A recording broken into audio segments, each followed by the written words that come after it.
Podcast is intended for mature audiences.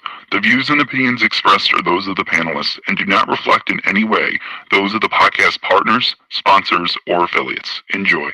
Call me Mr. Chimney. I want smoke. ThaBoxingvoice.com. When I say I promise you, I'm gonna knock out the Gypsy King as well. Deontay Productions. How am I gonna let this little skinny spaghetti hit my baby? ThaBoxingvoice.com. Yeah, numbers don't lie, and I'm that guy. And I'm the dog with this. When I stepped on the scene, I said I wanted this road. I said I wanted that road. ThaBoxingvoice.com. You know, so I'm still on the mission. I'm gonna chase his ass all the way up there. I told him it's an easy break to make. Some of them like it, some of them don't. ThaBoxingvoice.com. Good morning, TBV, and welcome back to another morning edition of the Boxing Voice Radio. Good morning to all East, West, UK, all around the globe. We're back, 9 a.m. Eastern morning show. We're here to talk some heavyweight boxing. Deontay Wilder says that Breazeale's not next unless Tyson Fury's a coward. I'll get into more details, but I'll give you one strong quote to start this thing off. I don't know how confident Fury is after watching himself get knocked out. And believe me, he was knocked out. He's probably 50-50. 50% of him wants the rematch, and 50% of him thinking about that knockout and don't want that fight. You've got to be thinking about that knockout. So this is what we're going to be talking about. Quotes a little longer. We'll get into that. It's the morning show. You know the number to call in, 1-425-569-5241. Press 1 time to voice your opinion right here on the Voice of the People hotline. After we give you all the facts, read all the quotes from multiple sources, not just Deontay Wilder, we'll ask you to ask yourself, if Fury doesn't take the fight, is he a coward? Does he need to take the fight? We can play devil's advocate. Does the moral win validate this generation's ducking? This is what we'll be talking about. It's me, Mario. What up? Yeah, I got an echo. Listen, this is a great topic. I think this is the best topic we could have, especially after 2 days of deliberating. You know, we had held court, we played judge, the callers played the jury, and we held Joshua to certain standards. We talked all the routes and avenues and different decisions and what they mean for Joshua. And now it's our turn to talk about Deontay. And Wilder's got his turn up in court now. And we're going to get to all the decisions that he has in front of him. We're going to lay out what each decision means, aka what the verdict is. Is it a duck? Is he a true champion? You know, swinging back and forth. And I think it's really kind of a similar situation. It's different because he has a Fury. You know, Joshua doesn't have a Fury. Joshua has White, who's like his, I guess, like nemesis, I guess we could say, but it doesn't work for everybody. You know, Fury is that guy for Wilder, and that works for everybody. Nobody calls him a duck. In fact, him not fighting Fury is the whole aspect of being called a duck at this point. And Joshua's not even in the picture technically. So it's a great way to start the morning. I think it's a great way to stay deliberate, stay on both sides of the fence, and give America just as much scrutiny as we do the other side. Nah, man, for sure. I seen this and definitely got interested. Going off the title, I can see a debate going on for hours, but I think that it's a little bit better to read this one. May take a little longer since it's a lengthy interview, but it was done by a very capable writer in Lem Satterfield. We spoke about him yesterday and, you know, his boxing writer's resume and all the publications in which he's written for. But this quote is interesting that he used for this article from Tyson Fury's father, John, who marveled at his son's display of courage and heart, and definitely salvaged, the Fury name with that draw, getting back up like the Undertaker, because it could have been all over. As beautiful as he boxed, that 12th round still exists. He had to get up, which he did. He made that count. But I just want to quote from John Fury himself, because there's a lot of things that we have to take into account, Mario, when painting a narrative. One must be as patient as Picasso, but definitely as great as him. And you can't just simply say Fury's ducking. Then you come off as a hater, even though some of the sheep will call you that. It's too easy to just say he's ducking, or will he duck? So much more. We got to go into the psyche of the fighter. Sprinkle in the fears of the family, the father. And I quote, "When I seen my son get knocked down heavily like he did, I'd have settled for the draw," said John Fury, calling Tyson's resilience the best effort you'll see from anybody in the field of sport. During an interview with the British Boxing Television, Deontay Wilder believed in his power right until the end. "I did not believe in his power, but I believe in it now. Believe me, I do." So when you got a man who is the father of the lineal champ, who just watched his son, his seed, box beautifully, but almost lose his life in that 12th round, there's some doubt in his mind. There's some doubt. There's some fear. There's some fear, some good old-fashioned fear. I think that it's well-deserved. I mean, well-earned at this point. I mean, I agree. I would not put the word duck into Fury. And I've been saying this from the beginning. A lot of people will call in and say certain things about needing to see this fight next.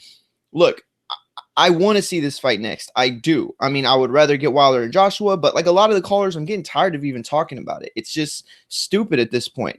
Okay. Wilder Fury is that fight, and it could be that fight. And it makes so much sense for both camps. But at the same time, what the father's saying is, we slow our road at this point, right? If we are destined to meet again, I would rather be destined to meet again on some other terms and not coming right back into it, because there are things that have to settle down. There are aspects of Fury's game that have to come back to him. And that's been said from before the fight. He could have boxed 12 rounds and we would have still had those quotes. He could have killed Wilder and stopped him in 2, and we would still have those concerns from the family and from the corner of Fury that it was too soon to hop in the ring with Wilder. That said, going back to the initial point with Dominic Breazeale, I don't know if I'm supposed to come on here because of what I've been saying about Joshua and White and hate, because it would make sense to be on Joshua's side. But that's the thing, is I'm not on sides. I am all about looking at this from a rational standpoint. If he doesn't get Fury, and if he obviously will not get Joshua, then Dominic Breazeale is not a bad fight. Is it the fight I want? No, but it's not a bad fight. And just like I don't think White and Joshua is a bad fight, it's a great fight. And so I think that they have blood too at this point. Not the same situation. I hate that you try to slide that in the last second. Just like I think White and Joshua's not. No. How's it different? White Joshua is not a mandatory. Breazeale is a mandatory. That's a good point. That's a good point. Breazeale is a mandatory that has not been called, because you got to speak very literal and technical with these people, because they'll look for any loophole to get out of it and say, "Oh, well, Breazeale, he's the mandatory, but it hasn't been called, so Wilder can do what he wants." He's absolutely can do what he wants, and that's why what he wants is Tyson Fury. But we hear the father of Fury. We hear that. But there's a person we must hear from next. I speak it, believe it, receive it. Speak it, believe it, receive it. Speak it, believe it, receive it. I can't say it enough. I speak it, believe it. With the stamp, 2 attempts, handed bands over.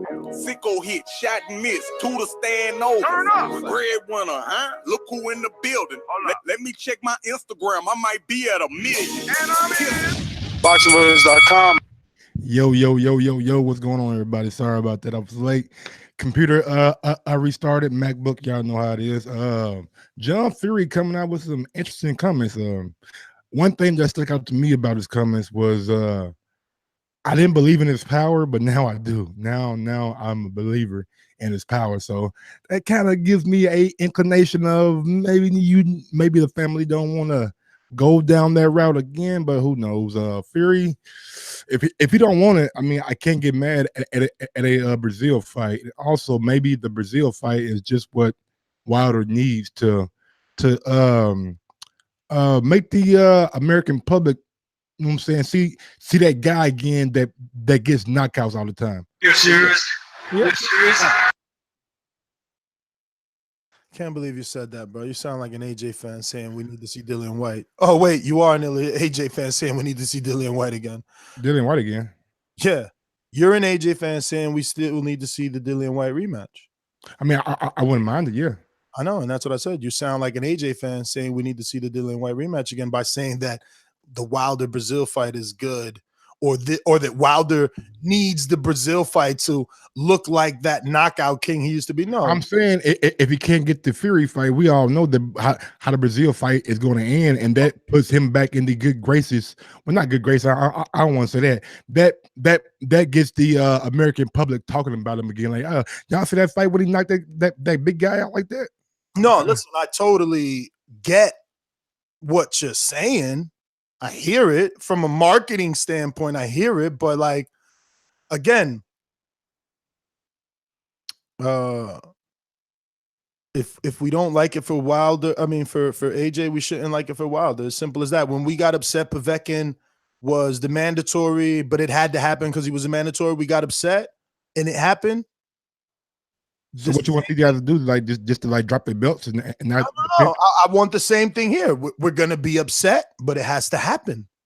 You know, I'm not gonna paint it the way you are. I'm not gonna say that it's good just because Wilder is perceived to get a knockout. Wilder was perceived to get a knockout in the Fury fight. We see how that went. But so all the backstory that they got, all the turmoil, all the going back and forth, all the Breazeale yelling after his fight at the last fight, Charlo been who did he fight at the last fight?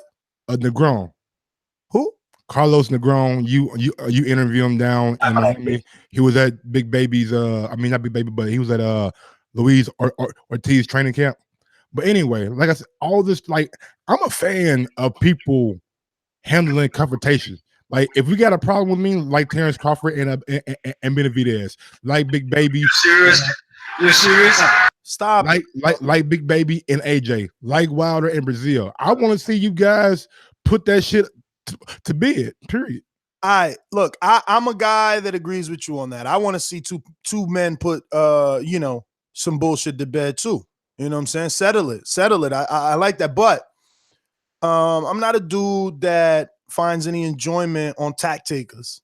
You play ball. You know, when you take a tack on somebody on the court, it's easy because they too small. You know, it's not a challenge. So, like, when the fight isn't a challenge, how could we get up for it as fans? Is all I'm saying. Like, I don't want nobody taking tack. For me, Wilder fighting someone we perceive to be lesser of an opponent to him is him taking tack on that person. You know, him abusing, him taking advantage. You know, we don't need that. We don't need that. I don't necessarily think that it is that. I mean, look, I'm not gonna sit here and call Breazeale a world beater. I'm not going to go out on that limb, but at the same time, it's exactly what Mike said. I mean, this is a grudge match, and with grudge matches, you don't really take that into account. I mean, it's satisfying to see that moment in the ring where somebody got, you know what I mean, for all the talking they did to get put down, you know what I'm saying? And I don't believe that's going to be Wilder. I think Wilder's going to put Breazeale in his place, but it's fun to see though. No, I mean, that's got to be part of the promotion, and it's got to be a big part of wanting to watch that fight. Listen, I hear you guys again, but after watching Breazeale with Negron, you know, it's just it's just crazy to me how many people say that Wilder is wild when you got guys like Dillian White and you got Dominic Breazeale and just you can mention so many others that are fighting just as wild. You know, like I didn't see anything in the Breazeale fight that made me a believer. It made me a believer that he should fight guys like Dillian White and Luis Ortiz and all those, but nothing he did to Carlos Negron, who was coming off a year layoff, has never been on the level of Wilder, let alone is Wilder. Nothing he did to that man can make me believe that he is somehow going to dethrone Deontay Wilder. Then, you know, add that with the fact that he's already had an opportunity at the top, and it was AJ. So even if you're a guy that says AJ is the better heavyweight, he still didn't show enough in the AJ fight to say, okay, he could get the other heavyweight champ. Like nothing he did makes me believe. You know what I'm saying? Like when we thought of Povetkin, we at least said, all right, Povetkin got that power, you know, if he catches Wilder, if he catches AJ, if he catches Luis Ortiz. But we're not saying that about Breazeale. If he catches Wilder, if he catches AJ, if he catches Luis Ortiz. Like Breazeale's just a dude that talks tough, has a lot of heart, and, you know, gives it his all. But no one's looking at him saying, bro, he's pound for pound. Yo, look at his Lomachenko footwork. Look at his Leo Santa Cruz activity. Look at his, you know, motherfucking nobody. Like, man, what is we saying, bro? Somebody tell me, what is it that we are saying about this man? You know, like, bro, these dudes got to prove a little bit more is all I'm saying. But I'm going to quote from Deontay Wilder again. Keeping with the same theme of fear. Man, so hold on. You telling me Breazeale don't deserve a shot? He been waiting in the wings, bro. You got this misconception that no, it's not about that, bro. It's about if question or was it rhetorical? Kind of rhetorical. Kind of don't mean yes, so that means I was supposed to answer.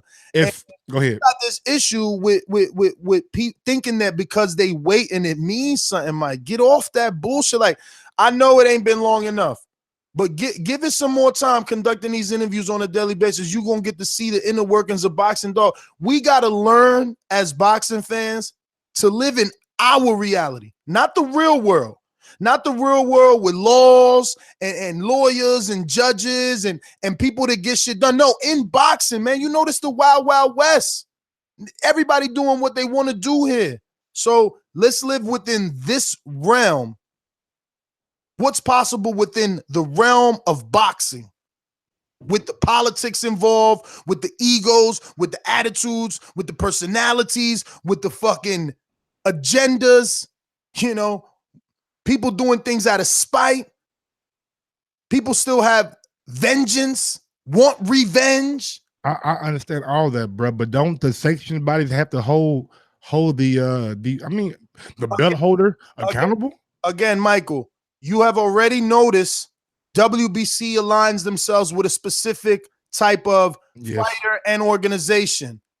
WBO surrounds themselves with a specific fighter and or organization. By organization, I mean promoters, advisors, managers, whatever entity you want to call the Al Haymans, the Bob Arams, the Oscar De La Hoyas of the world. Let's stop being ignorant to what is obvious. WBC will prop up a Mexican fighter. He will allow a Mexican to fly through the rankings. He will allow an Argentine fighter to be stripped, placed on a merited status, the belt be given to a vacant status for a Mexican fighter to fight for it. All this is fact. IBF has been, Google it, they've been caught. Yeah, they doing good now, but they take bribes in the past. Like, everybody got shade, B. Everybody got an alliance. You need somebody. You need somebody.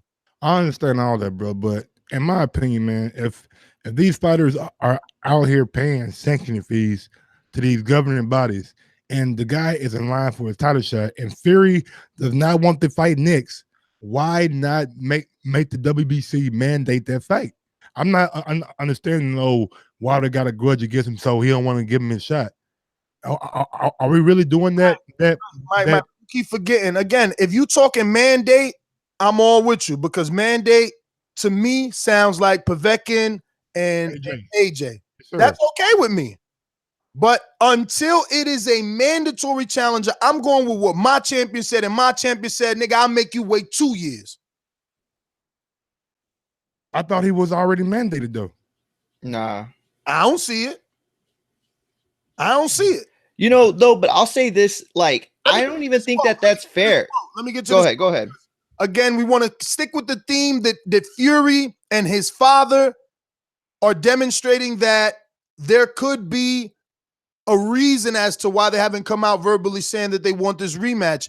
Wilder, the writers, the public feel he's thinking about this knockout, that knockout power. Remember, the whole theme of the first fight was you can't hit what you can't see, bum. Well, he got hit, and he knows what it feels like to be hit now. And I quote, I am the guy who hits the hardest in the division, period. I bring an aggressive style, excitement, and devastating knockouts. All of my knockout victims had felt it, and Fury even told them after our fight that my power is for real. I come to dominate and knock you out, and I won't leave the ring until I knock you out.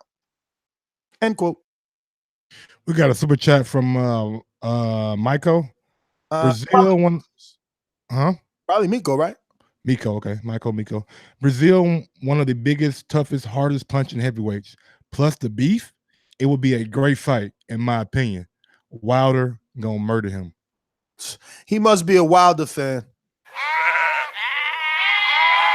Bro, anytime you want a live ball for your fighter to look good, like that's I'm consistent. I hate that I get called biased. I swear to you. I know they're laughing right now that I say this, but I hate that because look, I'm consistent. I'm the same dude didn't want Lomachenko Linares. I didn't want Lomachenko Pedraza. I don't want mediocre. I know the fucking outcome. If the betting line, I can't even beat the betting line, and the betting line no better than me.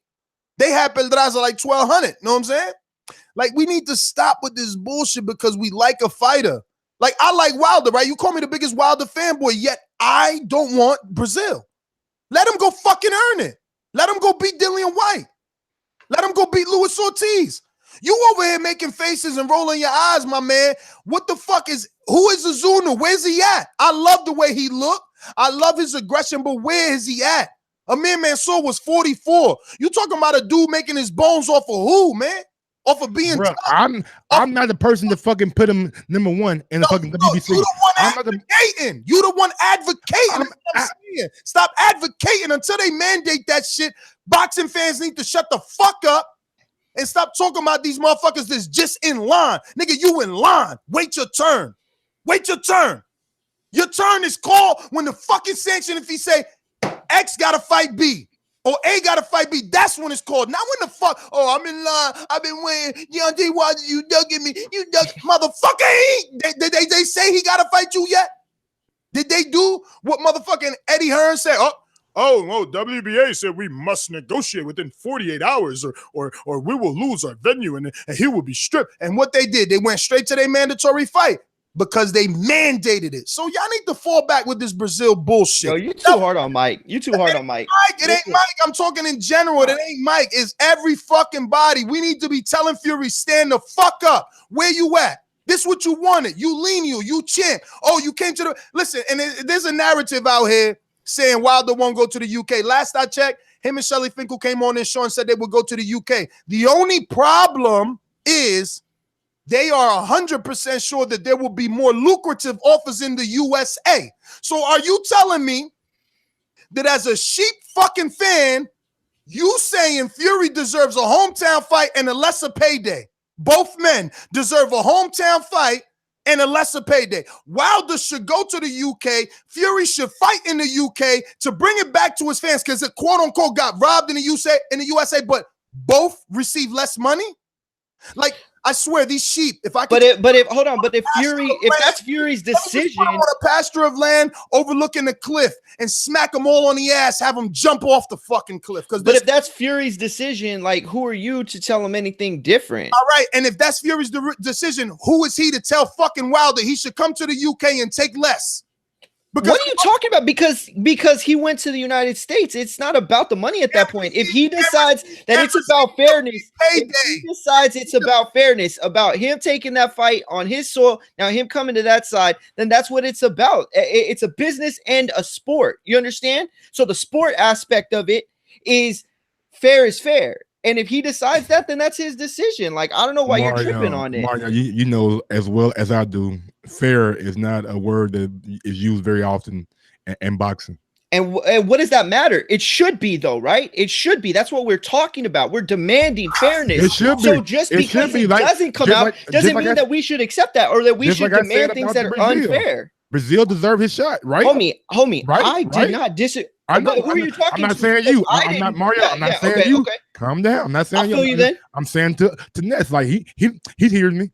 I'm saying I agree with you. Yeah. Fair is fair, but if one person can get their way, what makes you think Fury's gonna get his way? I don't think he is. You're absolutely right. I don't think he is. I'm not. See, look, I'm a rational fan. I am not saying that this is the way it's going to go. I highly, highly doubt Wilder takes less to go to the UK. That said, it should be. That should be the route. He should give him that go back in the UK.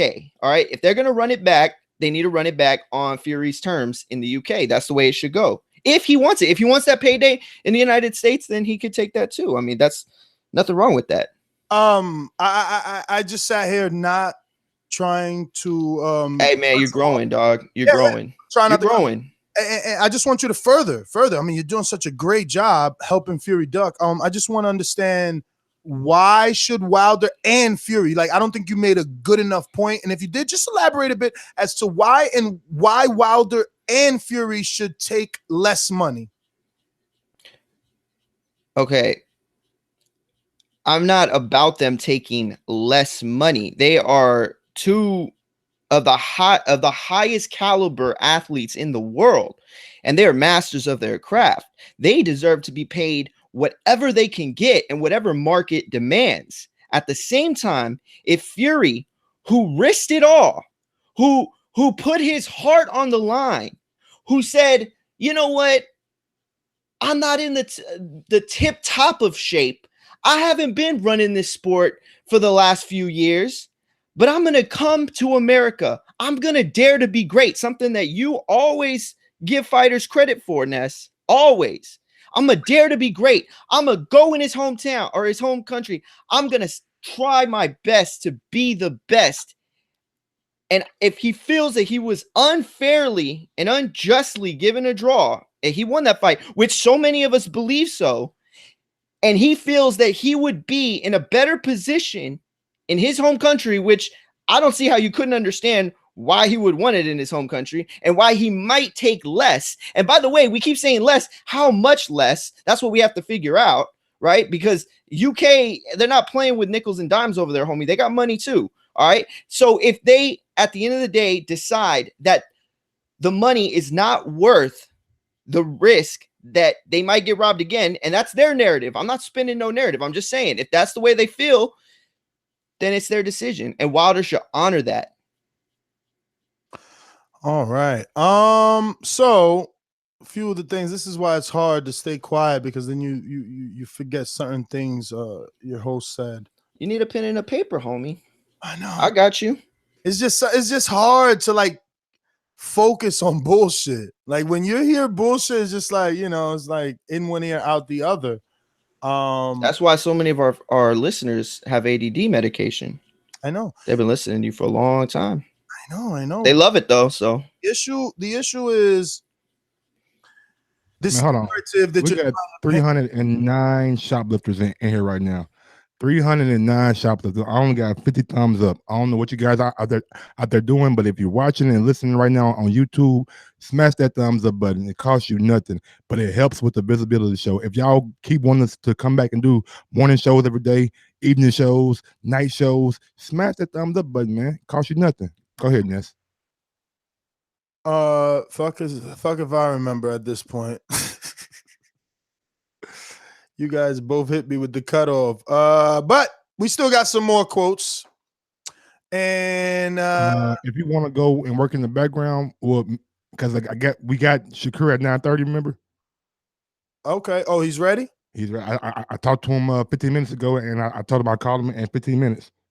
All right, so let's do it. We got a super chat from Miko Ness. If AJ and Fury and White are scared, then who's better than Breazeale? They're ducking, but he wants it. Wilder should give it to him. Ortiz rematch. That could easily be pay-per-view. You could do it for free on Fox so that Wilder could get even more exposure. Again, the best fight is always better. What if they're thinking about doing the Breazeale thing on Fox, then catapulting that to a Ortiz rematch? I don't want you to spend marketing dollars on Breazeale. You're going to spend dollars on Breazeale to show the public that he's going to lose. Spend dollars on Ortiz, who at least has a chance. Okay? The fight would mean more. And then Ortiz receives residual. He's going to put up a better fight. I take Mike's I take Mike's side on this side because he is closer to he's not a casual anymore. I don't think he is. He knows way too much to be a casual, but he's closer to that. If he believes that any marketing spent on any Wilder fight that is going to be seen in front of that many eyes on Fox, then why not? I mean, you're building up Wilder's career. The casual fan doesn't know Breazeale's in there as a fucking mummy. Like they don't know he's in there just to, you know, take a payday. Like they'd have no idea. There's no difference to them. So if you get Wilder in front of a bunch of eyes and he does what he's supposed to, and then you come back and you show highlights of the Ortiz fight, they could fight on pay-per-view later this year. Shit, you make way more money. I mean, it is a business. I know I said it's a sport earlier, but it is a business. No doubt, man. And because it's a business, common practice in boxing is put the dude that you're going to face next on the undercard. Not only that, build the dude who's on your undercard, you're building him up. Floyd always had Canelo on his undercard, and they ended up doing $2.4 million. That was an investment. Why? Because Canelo, you can see the upside. Or like you guys like to say, you can see the skill in him. He didn't have to face the who's who in boxing at the time. Floyd still put him on the undercard. Hence why I'd rather put a Lewis Ortiz on the undercard. Hence why we still want Lewis versus all other heavyweights. We don't want Dominic versus all other heavyweights. No one's calling in here saying, yo, why Dominic ain't fighting Breazeale? Why Dominic ain't fighting David Allen or I can't even mention anybody who's named Breazeale in a combination with another opponent. Again, I'm the Wilder fanboy saying no Breazeale. I don't want it. Let me look at this quote, though, because, and I quote, if he's a true warrior and the true Gypsy King that he claims he is, then all of that doubt will go out the window. He'll want to prove that no matter what, he was right, that he won the fight, and he'll fight me again. As for myself, I am a warrior. And if people say it's a draw, one side being for him and one side being for me, then let's run it back and do it again. We can't leave people indecisive about what went on and what they feel was a controversial ending. Let's give them a clear view and run it back once again. And I guarantee you, I'll come out on top like I did the first time. I smell pussy. I've been saying that I want the rematch, but I don't know if Fury really wants it. But we do have Shakur Stevenson on the line, area code 757. Welcome, up and coming. Man, I don't know to call you contender or not, but that's definitely one of the questions we want to get to. But at this point, we have Shakur Stevenson, top rank, signed, Newark, New Jersey, born and bred, silver Olympian, back on the show, going to be making another fight. You're back already. They just announced Christopher Rosales for you. You're already back on schedule. Shakur, how you doing this morning? Happy New Year, and thank you for taking out the time to come on TBV. Happy New Year to you too, and thank you for allowing me to come up here. Hey, how's it? Go ahead, Mike. Go ahead. Hey, what's going on, Shakur? Mike Ross here, man. I had an interview with you a couple months ago. My first question is, you are on the Brian Jennings card, right? And that card is in Verona, New York. Yes, man. Verona, New York, at the Turnstone Hotel. How has it been like being like a co-main event in your last couple fights? Like you are moving along rather fast, and people are starting to get you, like starting to know you more and more. I mean, it feels good, but I'm ready for that level where sooner or later they're gonna start having main events for me, and I can't wait till I have a main event in my own city. So I think I'm ready for. I may be young, but I'm really ready for a certain level that a lot of young people my age is not ready for. Shakur, what arena would you like to use? The Prudential Center in Newark, or what did you have in mind? The Prudential Center. Nice. Yeah, that's a great place, man. We've seen Thomas Adamek held some good events there with Zab and even Saddam Ali on the undercard. He did. Hey, Shakur, Martin Mugia here. I went there. I was there. Yeah, it's a beautiful venue from what I've seen on TV. But listen, you are the type of prospect, and I consider you a prospect still, 9 fights. I don't think there's anything wrong with that. That said, you are the kind of prospect I like, man. You fight, you stay busy, right? And I love that. I mean, just as soon as your fight's over, I feel like the next week, next 2 weeks, boom, you're scheduled again. That said, you are fighting Jesse Rosales. He's been in there with some tough dudes, and I feel like he's like a step up for sure. Maybe not like a huge leap up, but he's definitely is. If you continue these type of fights where you are going up and up, I don't know if you can fight that many times a year, but will you try to continue to fight this many times a year, or are you looking to step up more as 2019 gets on?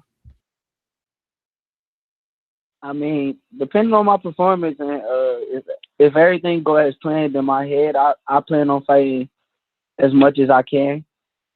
I guess once I get to that world title level, I wouldn't be fighting as much, but I'm not there yet, so I'm gonna keep fighting these step up fights until I can get to that level. We recently had Chris Colbert on the show yesterday, a little B-hop, and we seen you guys post a sparring. Well, was it sparring or just like a working out picture? Now we sparred. How did that sparring go? It was good work. What kind of level? I don't really say too much on sparring. I don't really speak on too much on sparring because sparring ain't really no fight either. So I go in sparring, I work on stuff. So, but I don't really speak on like sparring. Like couldn't put that out there like that. So on down the road, could Chris Colbert and Shakur Stevenson be a big fight? I mean, if he keep winning, and I know I'm gonna keep winning. I ain't gonna lie to you. I know I'm gonna keep winning, but if he keep winning and he gets to that level, I definitely, if they offer a fight, I'll definitely take it. But I like Lil B-Hop. Me and him cool people. Do you see him getting to that level? Because you've been in there, so you know better than anyone. Is he going to be able to make it? Because people question his power. I mean, it's hard to tell. But he got a good boxing skill. Like he got he does a lot of good boxing things. But it's still like you never know, like in the pros, because you gotta have a lot of stuff. Like you gotta have your chin got to be good and all that stuff. So I don't know. I can't tell you, but I think that skill wise, he definitely can get there. Shakur, I wanted to ask you about like Gervonta and some of the other title holders, but you're 21, man. You got a big frame. Do you really think you're going to be by the time you get to the title picture, do you really think you're going to be a junior lightweight or even a lightweight? I mean, how far up do you think you're going to go by the time you get there? How heavy, I mean? By the time I get to for a world title? Yeah, like by the time you get to the world title, because what I envision is that you'll be at 130 by the time you get there, but I mean, I think you could be heavier in my eyes. No, definitely not. I think by the time I get to a world title, I'm gonna be fighting 126. I want a world title at 126 first before anything. Okay, that's fair enough. You'll stay there. That's all good. So you got no problem making that weight.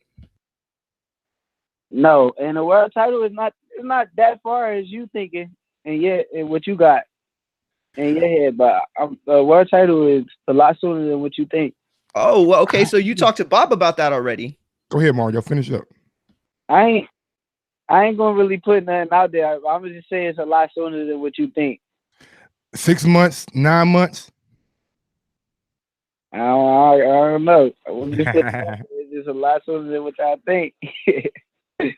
Well, what you could do is, I mean, look, we had Jamel Herring. I'm sure you know him. He's the top-ranked stablemate. He's in and around your division, not definitely in the 126, but right around. Definitely someone you've probably seen at the Crawford training camp.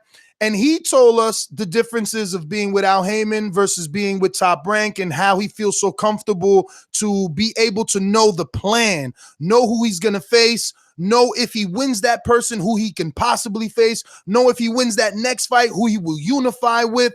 So have they set out a plan for you without having to tell us any specifics?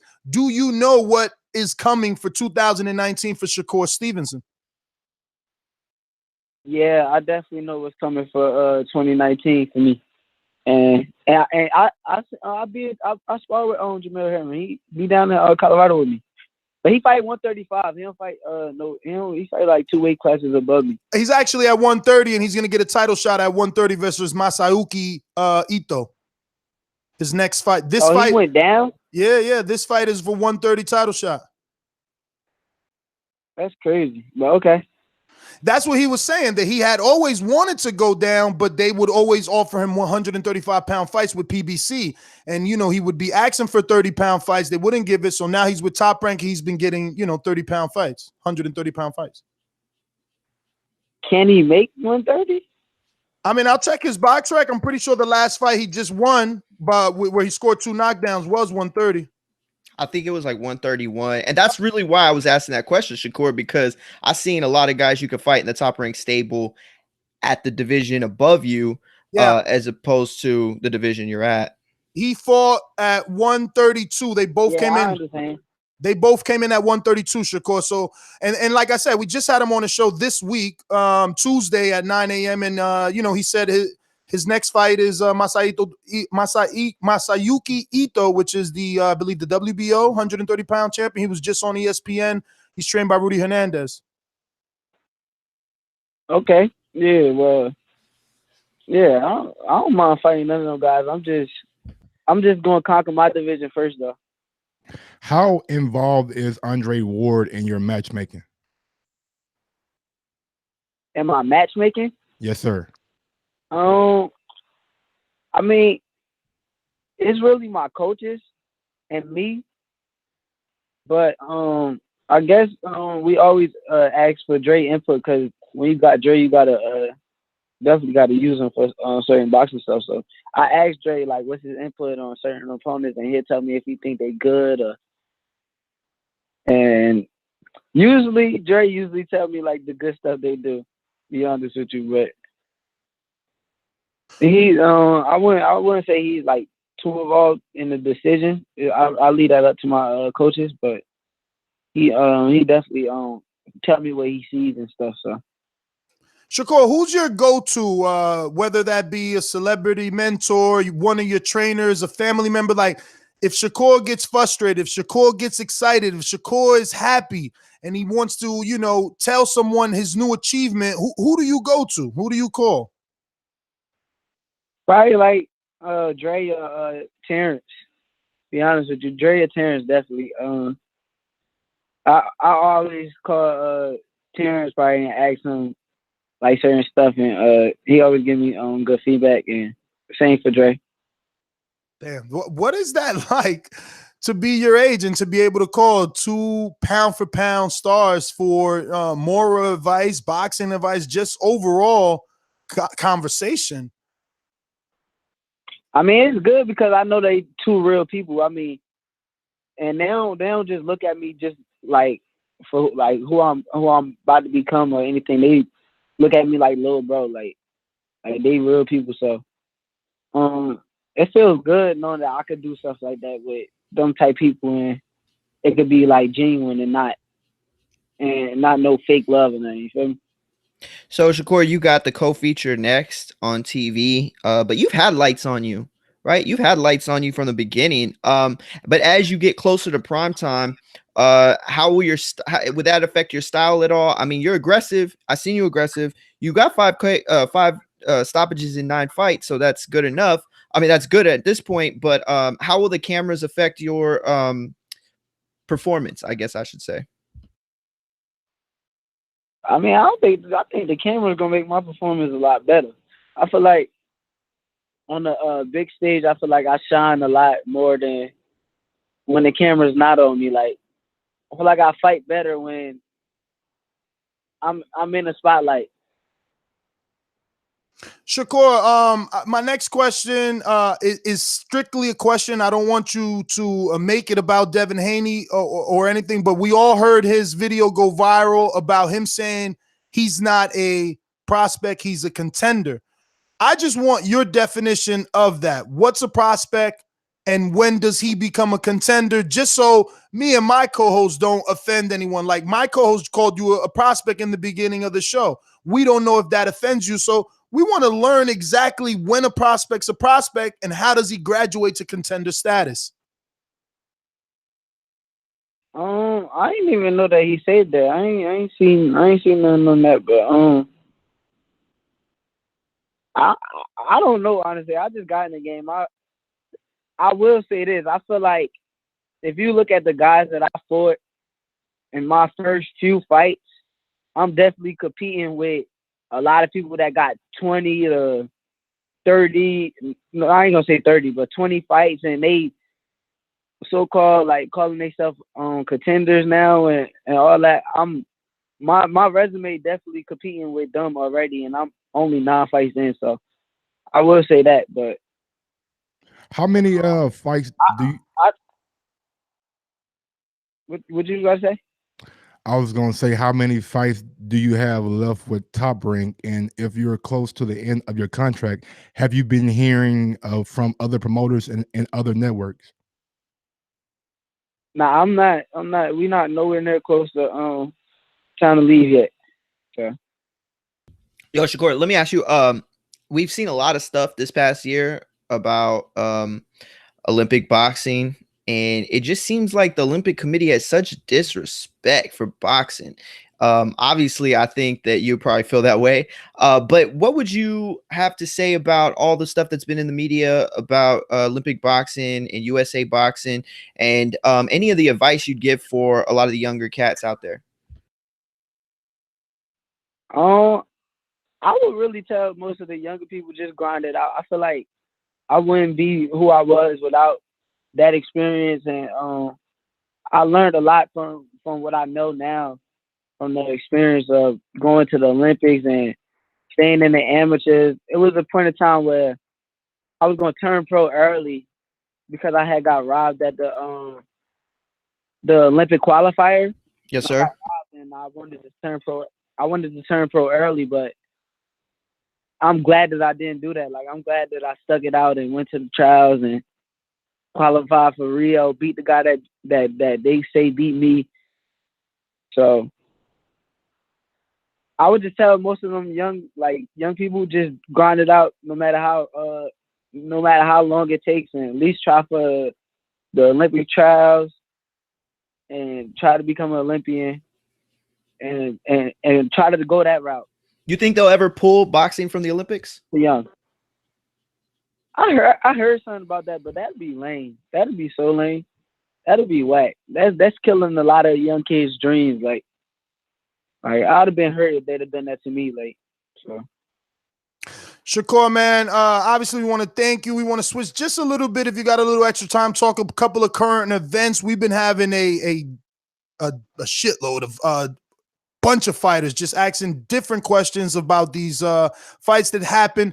So we wanted to get, what was your immediate reaction when you watched Wilder Fury the first time? Because this morning we were talking heavyweight boxing. The fact that Wilder is saying, look, I don't want to fight Breazeale next. The only way I'm fighting Breazeale is if Tyson Fury's a coward, doesn't give me the rematch. What's your thoughts on that fight? And do you feel Fury would give Wilder the rematch? I mean, my immediate reaction, if I'm being honest with you, I thought Fury won that fight.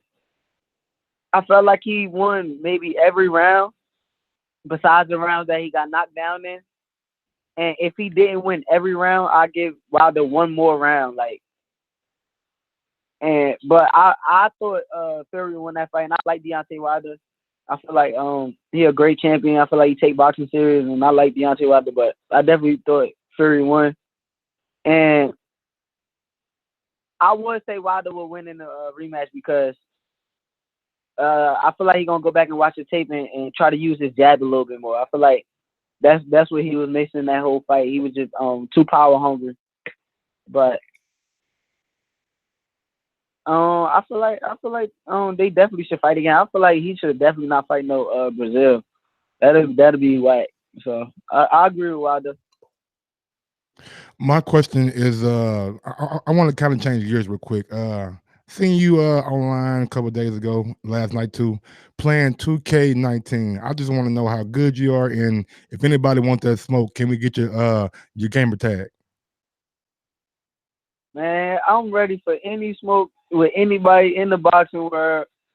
Ask Errol Spence, Terrence Crawford, anybody that played me. I beat all of them. Nobody really beat me in the boxing world, so I'm definitely the best in 2K. And most people don't even play me. Like, people don't even play me no more. They be claiming that I be cheating. That's what Errol kept saying. I'm cheating. I mean, you did play with the 95 Bulls last night. I mean, come on. No.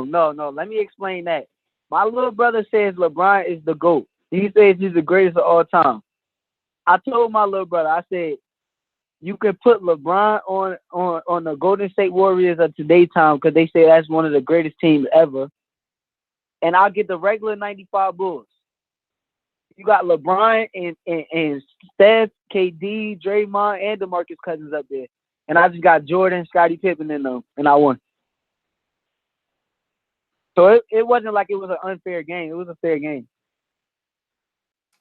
So, Shakur, another current event fight. Obviously, PBC on Fox showed us the return of boxing to network television, well, daytime or mainstream television, and we seen Tony Harrison upset Jermell Charlo. What's your immediate reaction? Was it an upset? Was it a robbery? See, I like Charlo too, and I'm gonna be honest. I thought Tony Harrison won. I thought he won. I sat there and I watched the fight. I thought that Tony Harrison won that fight with a jab, with a solid jab that scored enough for him to win that fight. Yo, hey Mario, go ahead. Really quick, I just wanted Mike, can you bring up the Eric Snow reference that Tony Harrison made and you know, see, because you know that's out of my league.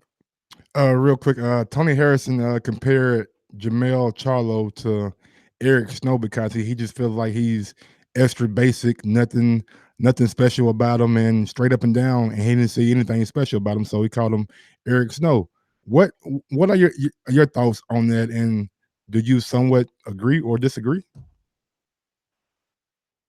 I don't know. I can't tell you if I agree or disagree, but I feel like they are basic, but I think they do the basics really good. Like, they do basic stuff really good, and they power definitely help them a lot while they doing that basic stuff. So I agree with what he's saying, but they just not no regular basic fighters. Like, but I guess Tony Harrison saw something that everybody else didn't see, and he capitalized. Hey, Shakur, let me get your. Oh, go ahead, Ness. Nah, I just wanted to follow up before you guys take them off that subject. We also had Harrison and Hurd on the show this week. Harrison wants the rematch with Hurd. As a boxer, what do you feel should be done? Should Charlo get his immediate rematch, and then if he happens to beat Harrison get another rematch? How does Harrison avenge his loss to Hurd without falling into the politics of boxing? I feel like Harrison should give Charlo a rematch because at that time that he fought Charlo was the real like nobody really expected him to beat Charlo, and it was like a real upset. So I think he should give him a rematch, and if he does that again, I feel like he definitely deserves a rematch with Jarrett Hurd. And even with the Jarrett Hurd fight, he was beating Jarrett Hurd too. He definitely was. Before the stoppage happened, he definitely was beating Jarrett Hurd clearly too. Yeah, that's the way I saw it too. Hey, real quick, Shakur, I just wanted to get your thoughts on the Mikey Spence fight. A lot of people feel like Mikey made a mistake going up this far. We had Mikey on earlier this week, and he did seem very confident. We've seen pictures of him getting bigger, maybe stronger too. With muscles comes strength, so you never know. But what do you think? You think that was a mistake? You think that it was smart of him to go up there? What's the deal? I feel like, don't get me wrong. I love Errol Spence. Errol Spence, my big brother, and I'm definitely gonna say that before I say this. I feel like people sleeping on Mikey. I feel like Mikey, skill wise, he's a really good fighter. Like I watched a lot of Mikey tapes. He's actually a really good fighter. He's disciplined, and he doesn't do bad with southpaws also. So I feel like he's gonna shock a lot of people. I just feel like Errol gonna be a little bit too big for him. When Errol started bringing that heat, I don't think that he's gonna be able to take it, but he's gonna shock a lot of people early in that fight.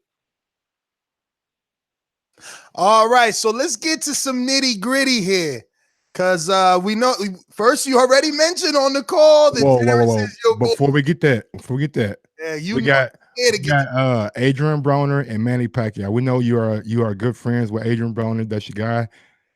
Is there any way Adrian Broner can beat Pacquiao? He said he's doing it for the whole hood. On God and them. Can he get it done? On God and them. Can he get it done?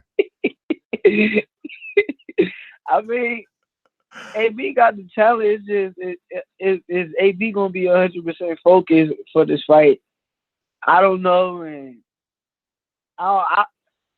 from what I've seen with AB, it'd be hard for me to put my money on if he gonna be focused. Put my money on him if he gonna be, because I don't know whether he gonna be focused or going to clubs and doing certain stuff. But I want AB to win, and I think he got a very good chance to win in that fight.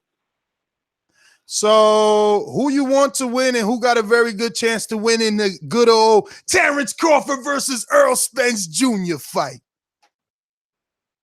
I'm a fan. It ain't no who I want to win. I'm gonna just sit back and watch. But I feel like that's gonna be the best fight in boxing once it happens, and I can't wait to see it. Now, can you just help us? I learned a lot from both guys.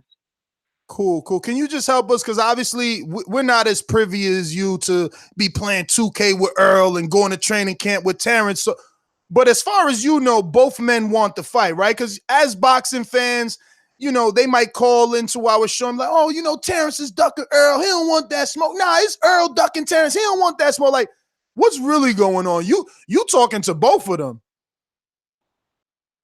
They definitely both want to fight. There's a lot of politics in boxing, but they definitely two people that's not them not ducking people. Like Terrence ain't soft at all. Like Terrence really got some shit with him. He a different type of character. And same for Earl. Like, so they definitely both want to fight, and it's probably some with Al Haymon and Bob Aaron, but they definitely both want to fight.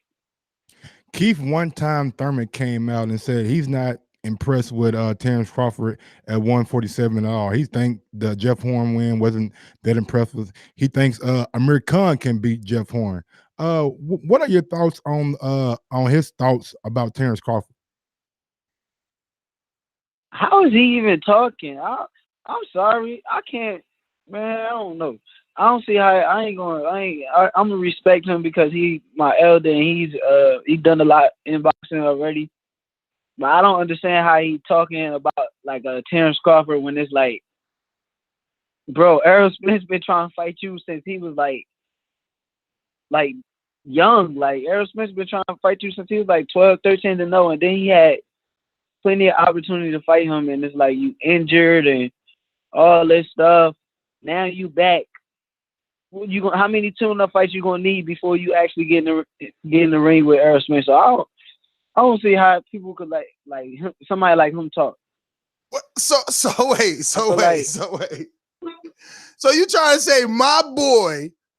You better not duck me, son. You better not duck me, son. You trying to say he making excuses? Man, I ain't gonna say he make. I ain't gonna do it like that. I'm just saying that Earl been begging for him, like fiending for him. Yeah. Now we definitely heard Terrence say, "I'll fight Errol Spence. Like I'm willing to fight him." Terrence ain't ducking away from him. Terrence want to fight that man too. So I don't see how he could sit there and say, "Oh, I'm not impressed and I'm not this." I'm not too impressed with him either. If I'm being honest. I don't know if you're being honest, Shakur. He beat 2 top 3 welterweights in the same year or same 12 month, like a 12-month time span. No other welterweight has done that. I mean, he beat Sean Porter, but did he really beat Sean Porter? I had Sean Porter with him. If I'm being honest.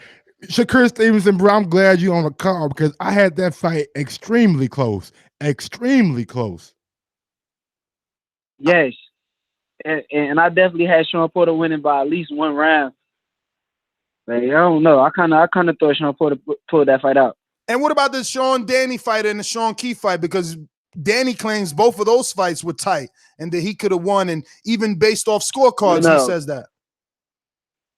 No, definitely not. I feel like Sean clearly beat Danny, if I'm being honest with you. And I bet on Danny. Like, I bet Danny was going to win, and I thought Danny was going to win. And I was right there watching it with Terrence, and we watching it, and I'm telling Terrence, like, Danny's about to win this easy, and Terrence telling me, like, nah, you tripping. But so since we talking about Danny, we got a good little argument, me and my co-host, because if you haven't noticed, my co-host is so pro Bud, he might as well be over there in Nebraska. And so I be teasing him. So we heard obviously that Bob Arum sent over a $3 million offer. At first, it was said to be pay-per-view, but we had Terrence Crawford's trainer, Brian McIntyre, on the show this week, and he let us know that it was a flat fee, $3 million to fight on ESPN television, not pay-per-view. I always felt like $3 million for a Danny Garcia fight is too little. Like, Danny's a big name; he's gotten paid a lot of money.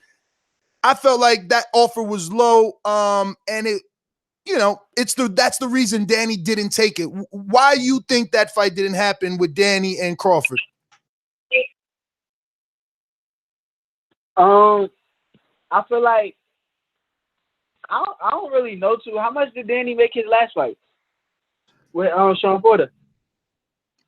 I mean, well, public record I think was somewhere around the 1.2 to 1.5. Yes, sir. So if he made 1.5 with Danny, $3 million is too little for Terrence Crawford? Well, I mean, if you're asking me, I mean, as a guy that's been doing this for a long time, I know that those PBC guys don't just get one check. Like, I mean, it's common knowledge. You hang with a lot of them. You know that the check that's reported in Nevada or from the commission, that ain't the only check. Like, off record, which I'm not going to say names, dozens of fighters tell me, like, they get more than one check. Yeah, for sure. I agree. I heard that too. But look, I don't know too much about that. Them like big time champions, and I can't really speak too much on them because I ain't really there yet. But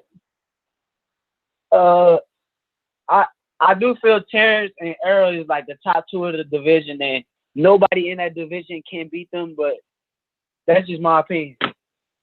Does Shakur Stevenson want to fight abroad, overseas, maybe in the UK, maybe in Japan? You know what I'm saying? Hey, I'm fiending. I'm fiending for that.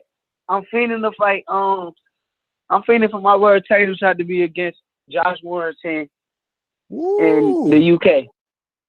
Wow! So I just watched him fight Paul Friends, and I'm fiending so bad. But what was it that you seen in that fight that has you like ready? I mean, he showed a lot of activity. I know defensively you probably seen the flaws, but like you don't think he lets his hands go. Yeah, for sure. I respect him. I think he's a great champion. I ain't just saying that because I see flaws. I'm saying that because I also see like he's tough. Like he not gonna be an easy fight at all for anybody in that division, no matter, because he really like a sleeper. Most people sleep on him and they look at him like they can beat him, but hell yeah, I lost money. I lost money. We all put money on Frampton last week on this dude, man, and fucking Warrington upset us all. Exactly, he a sleeper. You look at him and you'll be like, oh yeah, I dog this dude, but he got a lot of stuff. He real busy. While you throwing 2 or 1 punches, he throwing 6. So absolutely. I think he's a great fighter. I'm fiending for that opportunity because I know what I'm built with, and I know that if y'all put him in front of me in England for a world title, I would take it and I would love every bit of that experience, and I'm gonna be able to showcase who I really am. So I don't know if you know, but that's what I see. I don't know if you know, but Warrington is not going to be allowed to put in a petition to get an extension to fight someone else. He's now being mandated to fight Kid Galahad next.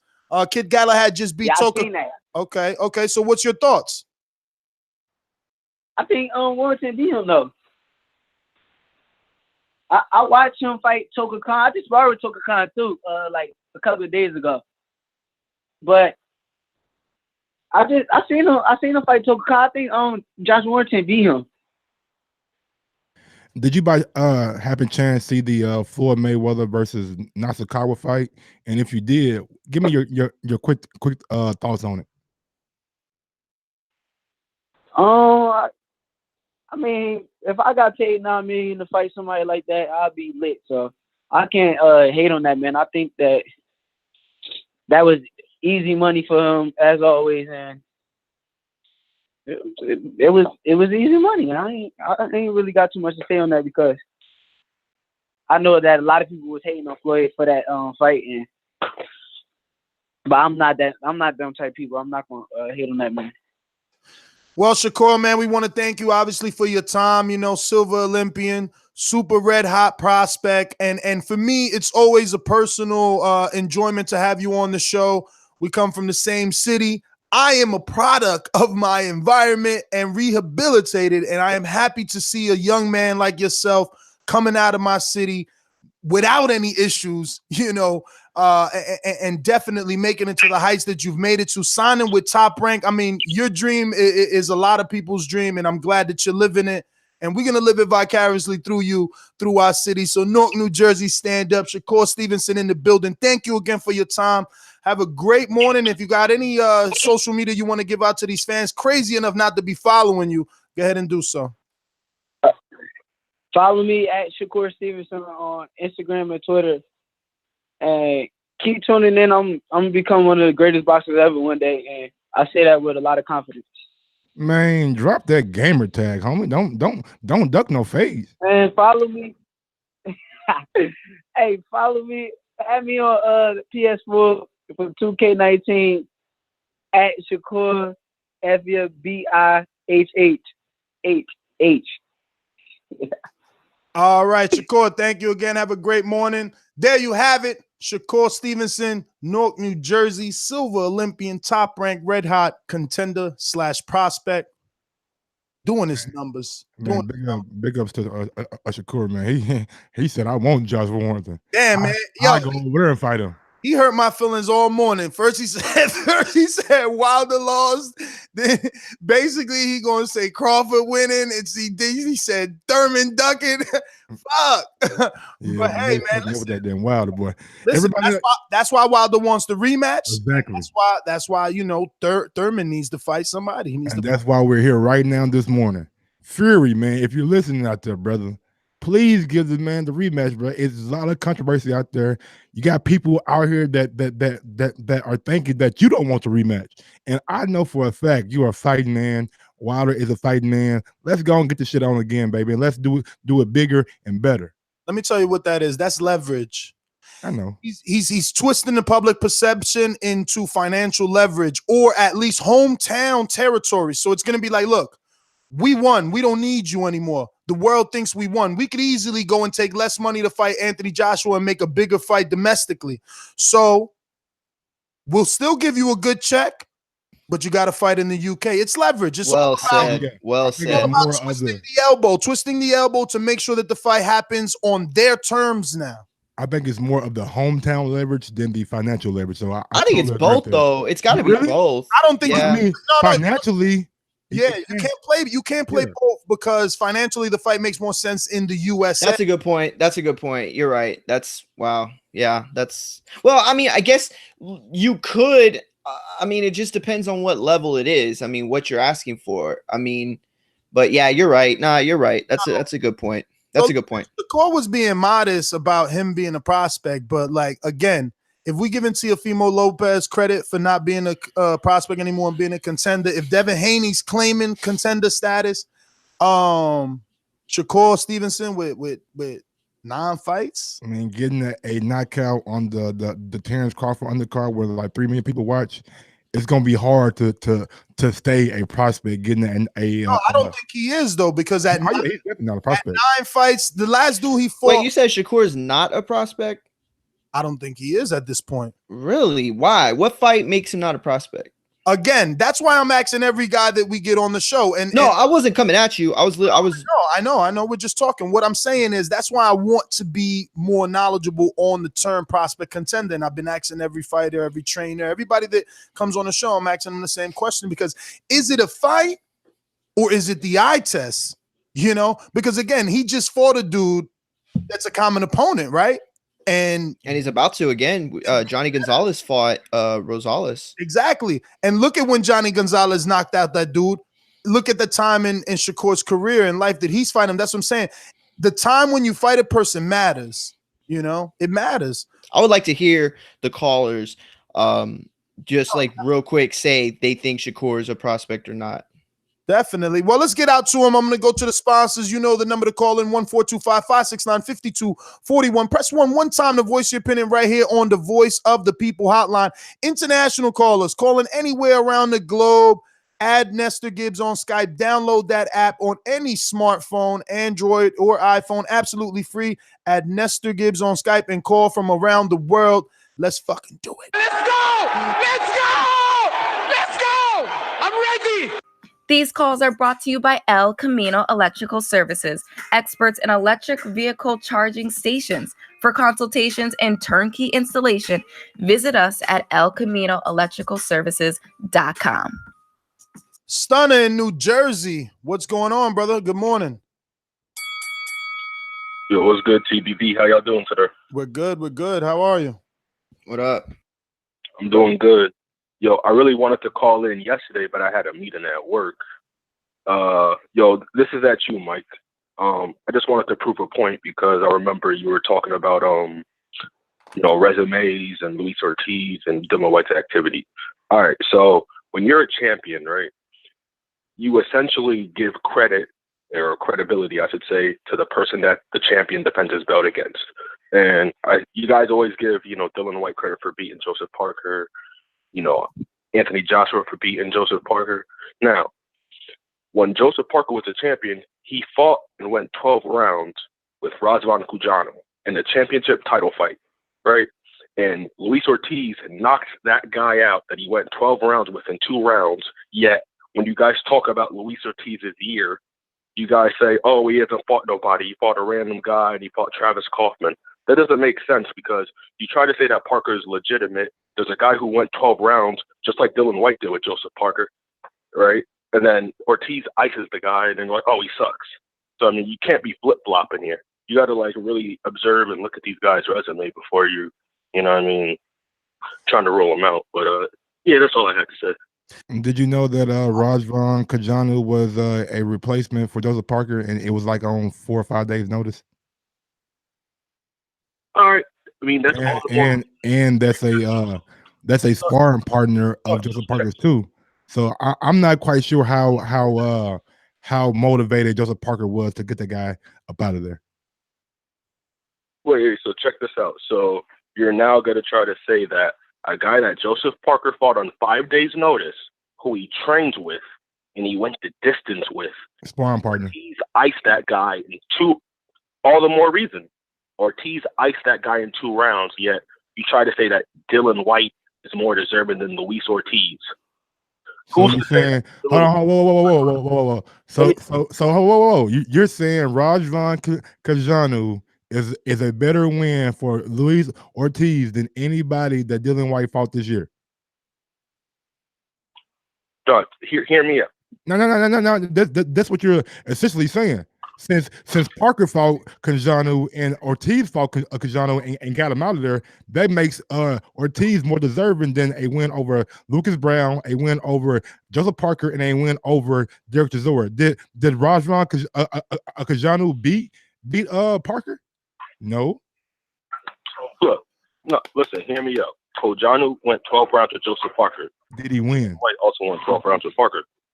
Nah, he didn't win. But what I'm saying is he went 12 rounds with him, and Ortiz iced the guy in 2 rounds. Joseph. Stunner.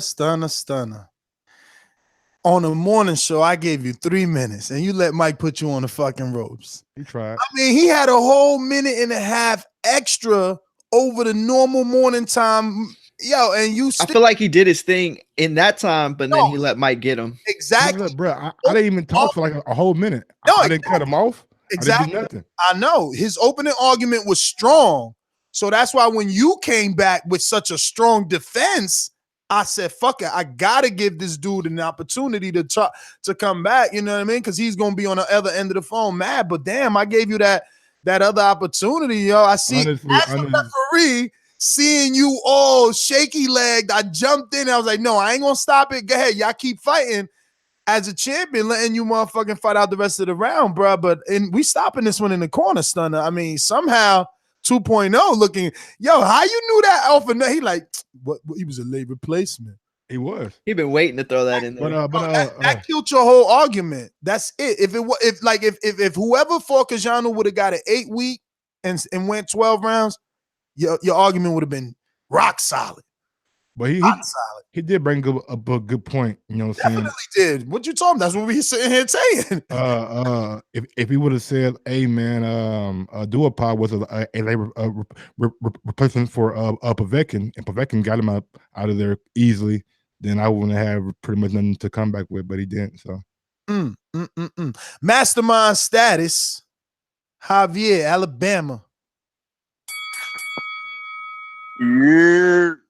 What up? Hey man, I ain't even gonna talk about the Wilder shit. You already know how I feel about that. Ain't nothing to talk about. Hey man, Shakur, that was a good ass interview though. I fuck with it. I bet you ain't had him on PS4.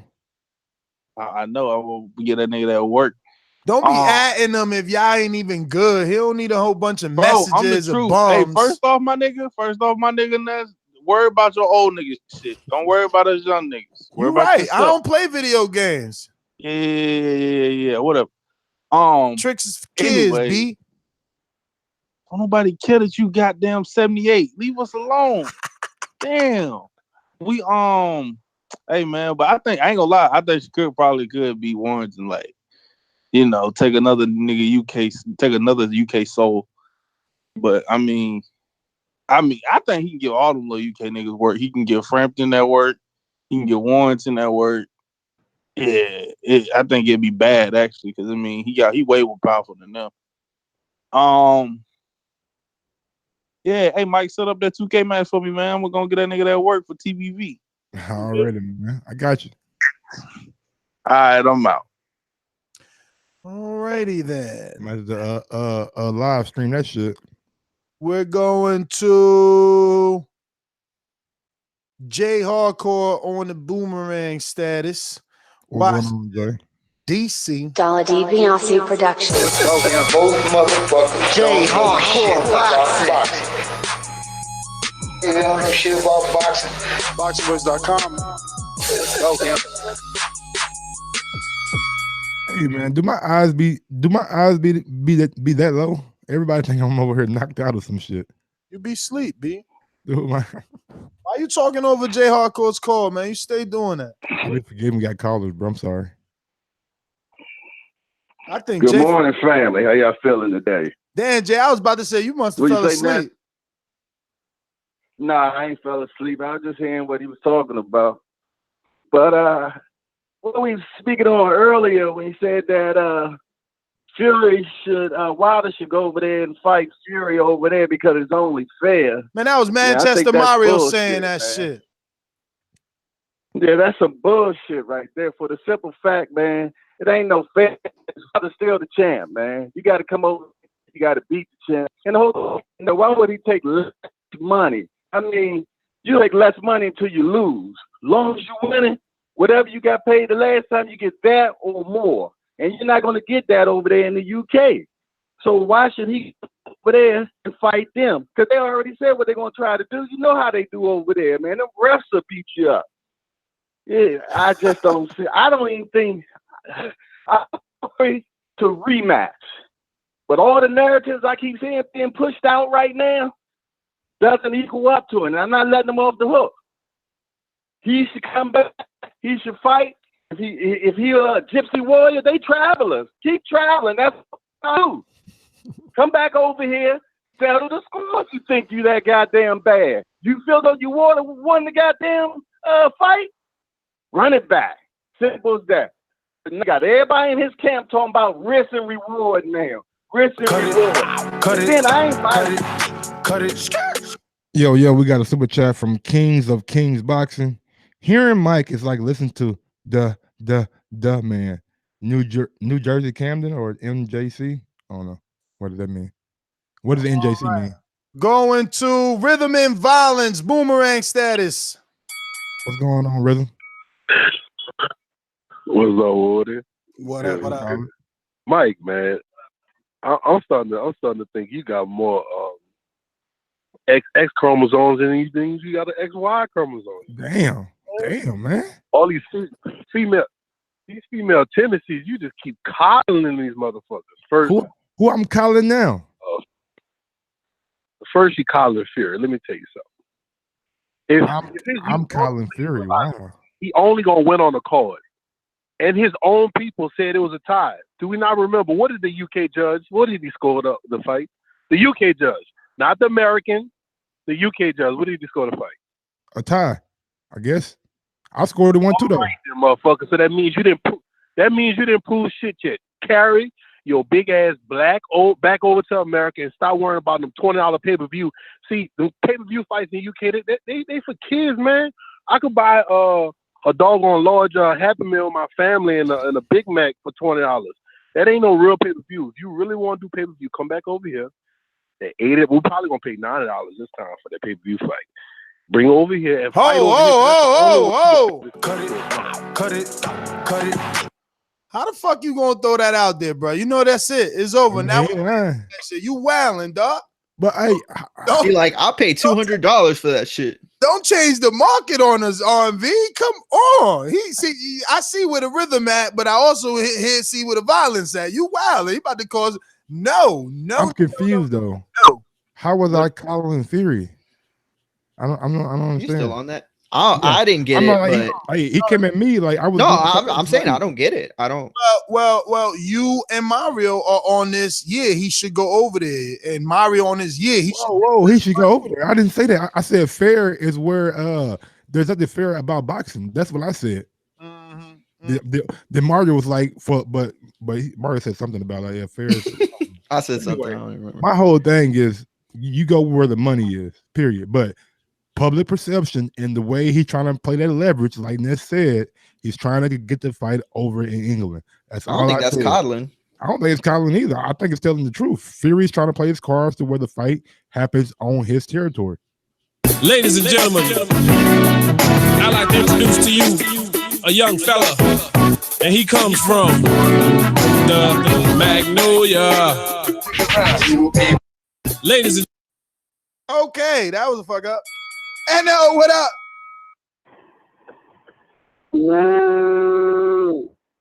What's good, bro? What's up, Mike? Brother Mike, look like you getting a lot of heat this morning, my nigga. Hey man, it's kind of cold outside. Real rough out shit for you, He dog. switched sides, man. It's kind of cold outside, and I need a little heater. Yeah, man. Everybody feel like you used to be their dog. You was in their little chill, you hear me? You dig? I don't know what's happening with that, Mike. I just don't. Down with that, bro. But look, I don't care what they say about you, Mike. You all right with me, dog. You hear me? Yeah, I don't care what next Mario say about you, dog. You my dog, man. You my dog. Straight like that, dog. But look, check this out, bro.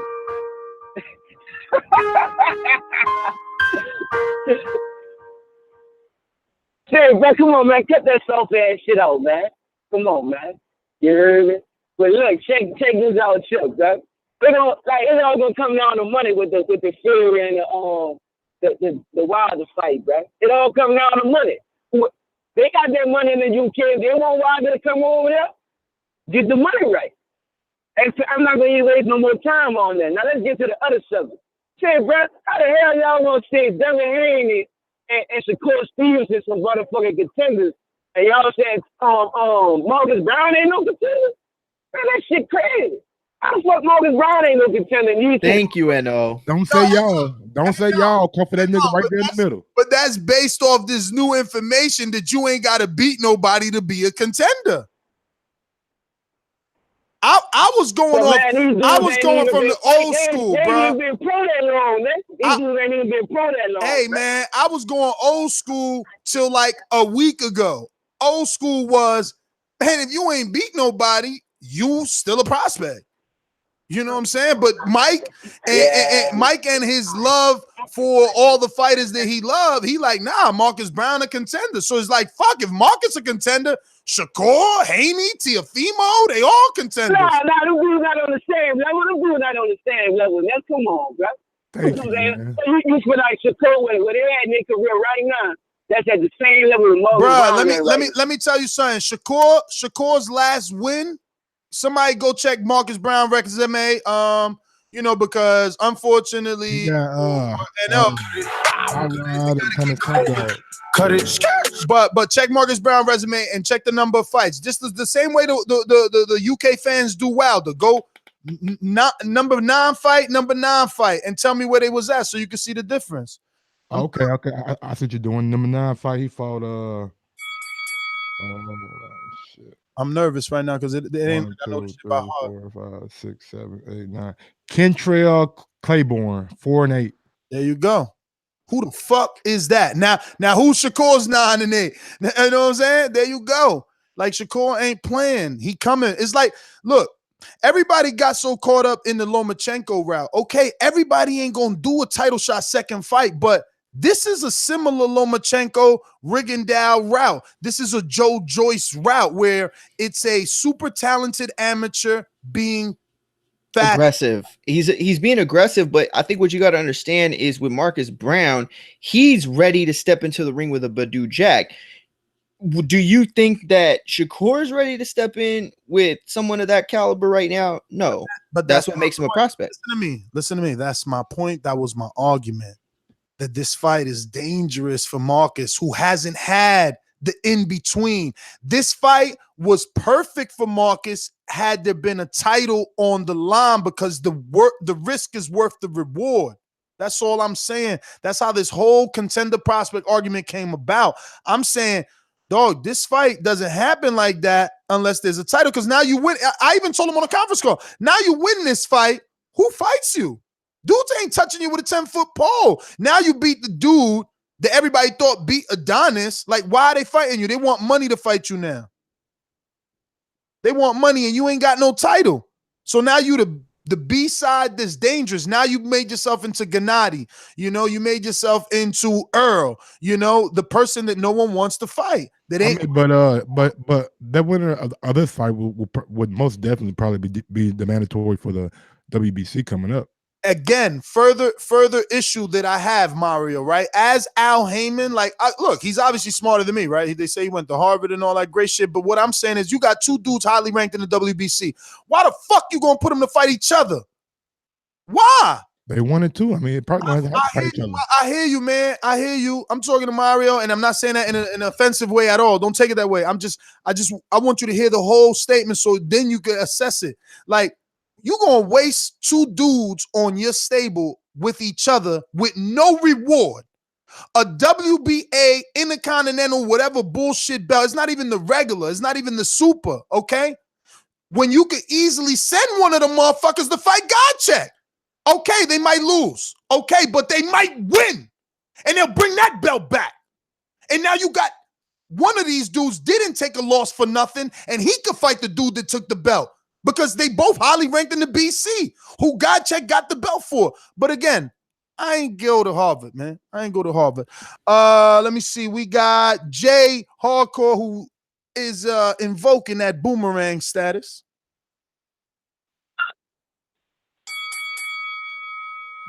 Jay? Hello? Yeah, I actually didn't. I guess I never punched out, though. But I'm glad I am back, though, because I wasn't finished yet. My whole thing, man, and it's that real thing. Why does Breazeale have I mean, I know they say mandatory, which hasn't been activated. But what has he done to even warrant a fight with Wilder? Nothing. To see it. Nobody. Why we keep on wanting to believe all this narrative that they putting out on us these days? I mean, we believe everything they put out there, a bunch of fried ice. Even with the Fury shit. He talking about he came over here because he wanted to take, but you just and all that shit. Nah, man, that nigga never got that big check because he never rematched with Klitschko. He was getting high and everything. He spent the money and he needed a big check. That's why he over here and fight Wilder, man. Shit. We got to stop believing all this shit they putting out there and believing and saying, hey, it's just crazy. Why we want to keep believing all this shit, man? Fight who you supposed to fight. Rematch. That's what it used to be in the old days.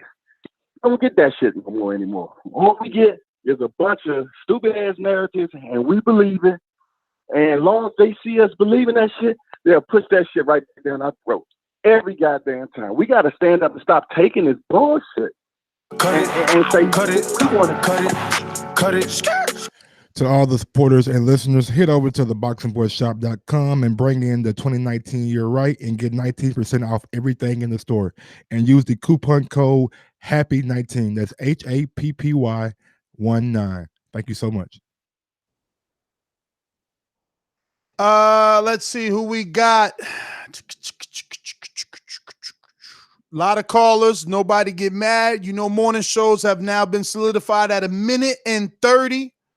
And that's the way it goes. Mike, keep an eye on Javier for the notifier. We're going to go out to Rafi.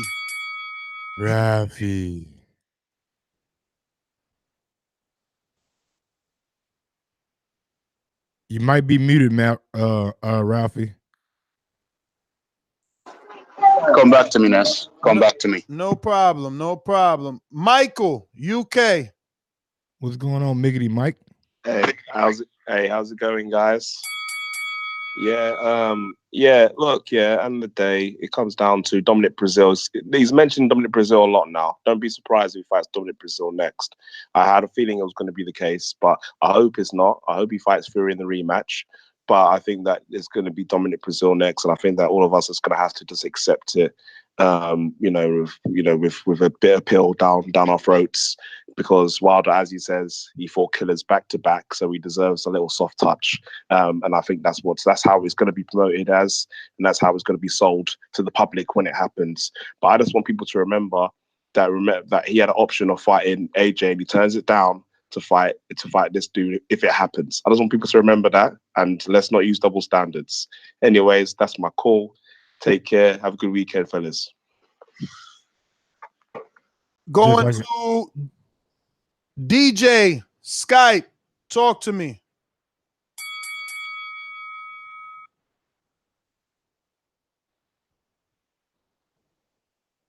DJ on Skype, unmute. And he dropped off. We're going to Elms, UK. Skype, talk to me. Yo, can you hear me, guys? Yes, sir. Good morning, good morning, good morning. Thanks for the show. You guys are killing it as usual. For once, actually not for once, but I agree with Ness today. He understands what this is. You know, I understand. I agree with Wilder as well. I understand why he don't want the AJ fight because of the previous negotiations. But I don't get why he don't want the Dillian Whyte fight. It will be more money. It will probably be on pay-per-view, and he'll probably get the US pay-per-view rights as well. So I don't know what to say about that. If he keeps on avoiding Dillian Whyte, it's gonna have to be officially said he's ducking Dillian Whyte. Oh yeah. Keep Shakur the hell away from Warrington.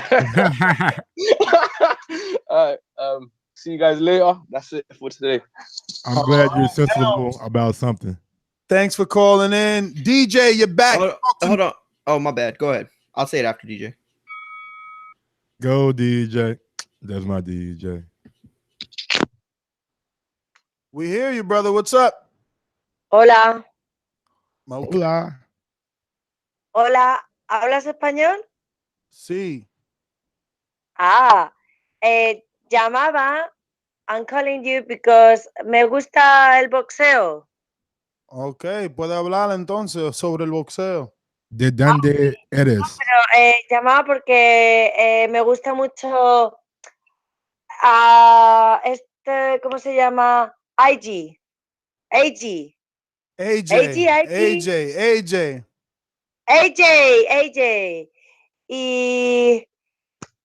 Y estoy como comenzando en este mundo, he dado un par de clases y me parece un poco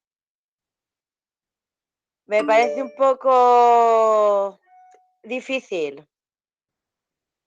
¿Hola? Sí, te estoy escuchando, pero no te entiendo sobre que tú estás aprendiendo sobre este mundo, pero se te parece un poco difícil. ¿Pero qué mundo tú hablas? Del boxeo. Oh, bueno, tiene que ver mucha televisión, ¿eh? Hay que practicar, y ver muchos videos de YouTube. Sí, pero yo voy a clases.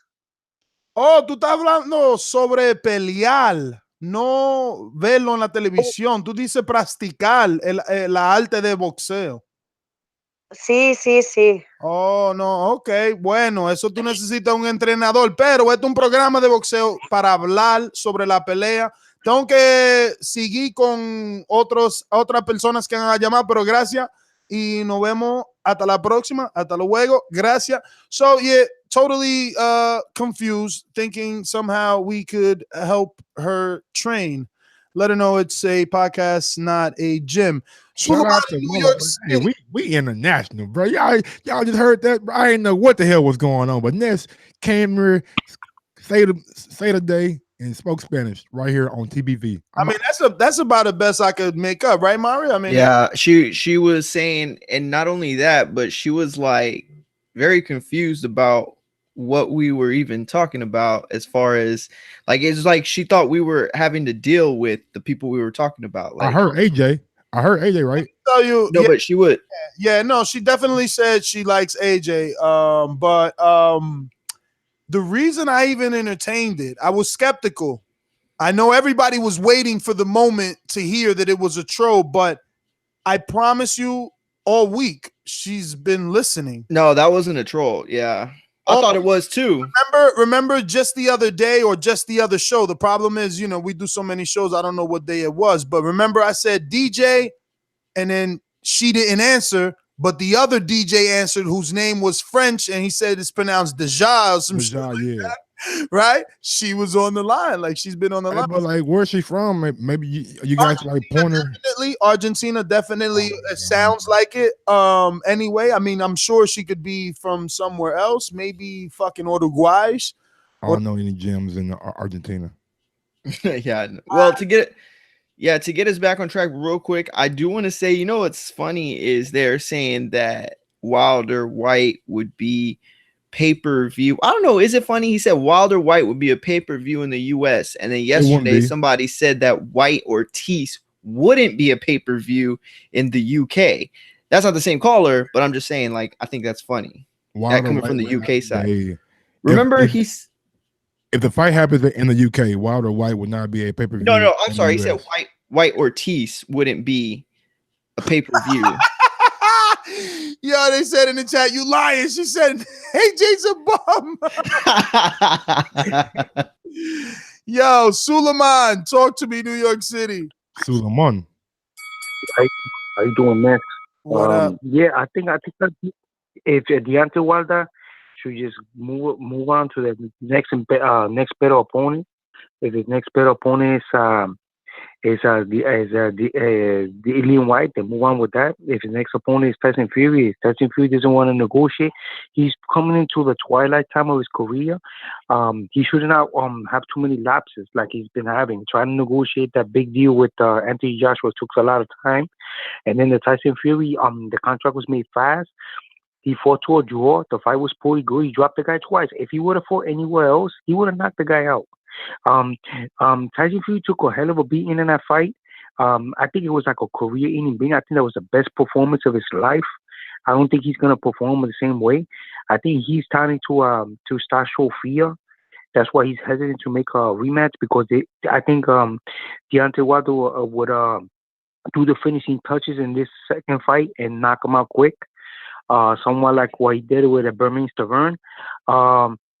What he should do is if you don't want to fight, then fight his number one contender, who was for a long time was Breazeale. Get him out of the way and move on to bigger and better things. You guys have a great day and thank you for having me on. All right, man. Listen, yo, it's so frustrating, bro. I mean, I don't want to be that guy. Fuck around and go to Wilder's next camp, and he's like, Ness, man, you're not allowed. But, like, we need to start acting, or am I overreacting? But I guess I am. I'm not even going to say that out loud. I'll probably be laughed at. No, say it. I just feel like Mario want to laugh. I feel like Stavern and Breazeale is the same shit, bro. Like, it doesn't do anything for me. Like, I feel like, yo, fuck that, Wilder. Pay step aside money. Like, you know what I'm saying? Like, why, bro? Why? I don't think that's the dumbest thing you've ever said. I mean, I don't know. I guess I get where you're coming from, like in terms of what it, like that fight getting you up, you know, like that fight being something that you're marking down the calendar for. You know what I mean? It's not that fight at all. And Stavern wasn't that fight. It's like, yo, I don't want this. I don't know why callers are saying, like, yeah, I don't know why y'all agreeing, yeah, like we shouldn't have this. Like, yo, Fury fucks it up for us. Take the AJ fight. You ain't got no mandatory with Breazeale. Don't put this motherfucker on the radar. Don't put him out here. We don't need this motherfucker, man. And Breazeale can't take it personal, man. He can't. Like, bruh. Tony Harrison been in with more dudes than Breazeale. Like, let's just go through divisions, man. If you the one over here, you know, and this is what I'm saying. Y'all call me fucking biased, bro. Mike is biased. Mario is biased. Why? Because Dillian White is deserving, but he's saying, they both sitting here saying Wilder should fight the non-deserving Dominic Breazeale. I mean, I didn't make Dominic Breazeale the number one dude in the. I mean, all I'm saying is let's be. If Dillian White was in Dominic Breazeale's position, I'll be saying the exact same thing. Last year, when I thought Dillian White was gonna be named the mandatory, I wanted to see that fight. I always wanted to see the fucking Wilder go over to England and knock out Dillian White. But I'd rather take that fight. I mean, me too. But Wilder won't. He don't want to take it. He said, "Kings fight kings. I don't fight peasants." Exactly. So again, if Fury ducks, because this was what Wilder can't allow to happen. This is what you're doing right now. Right now, secretly, the motherfuckers is negotiating. Yeah, for sure. Tyson Fury trying to get the biggest fucking pocket he could. Okay? So y'all think conversations with Eddie right now. So if Wilder keep waiting without making sure his people is actively talking to Warren and Eddie, because if this motherfucker pull a backdoor and sign a fight with AJ, nobody's gonna call him a duck. Nope. Especially not these sheep. especially not over in the UK And either. I told Wilder this fucking shit a week after the fight when he came on the show. You sure he want the fight? Nah, we sure. We talking to them. My peoples are talking. Now all of a sudden, more and more fucking interviews, articles, audio from Fury's team. Oh man, well, the people think we won. You know, so we don't really need to do the pressures on Wilder. And months ago, Eddie said there was a X factor, and I'm telling you, man, this motherfucker might be a 6'9" X factor at that. Listen, bro, you know, I'm not again a genius, but I ain't stupid. Yeah, you ain't dumb either. I'm not finna say shit. You ain't gotta be a genius to see this shit. You know what I'm saying? I ain't stupid. So Wilder need to be talking to Vladimir Klitschko. Oh, you laughing, but if AJ do it, everybody be like, oh, well, yo, Ness, you know he deserves a rematch because, you know, that fight was excellent. Even you want me to clip the audio of you calling it the best heavyweight fight in the last decade?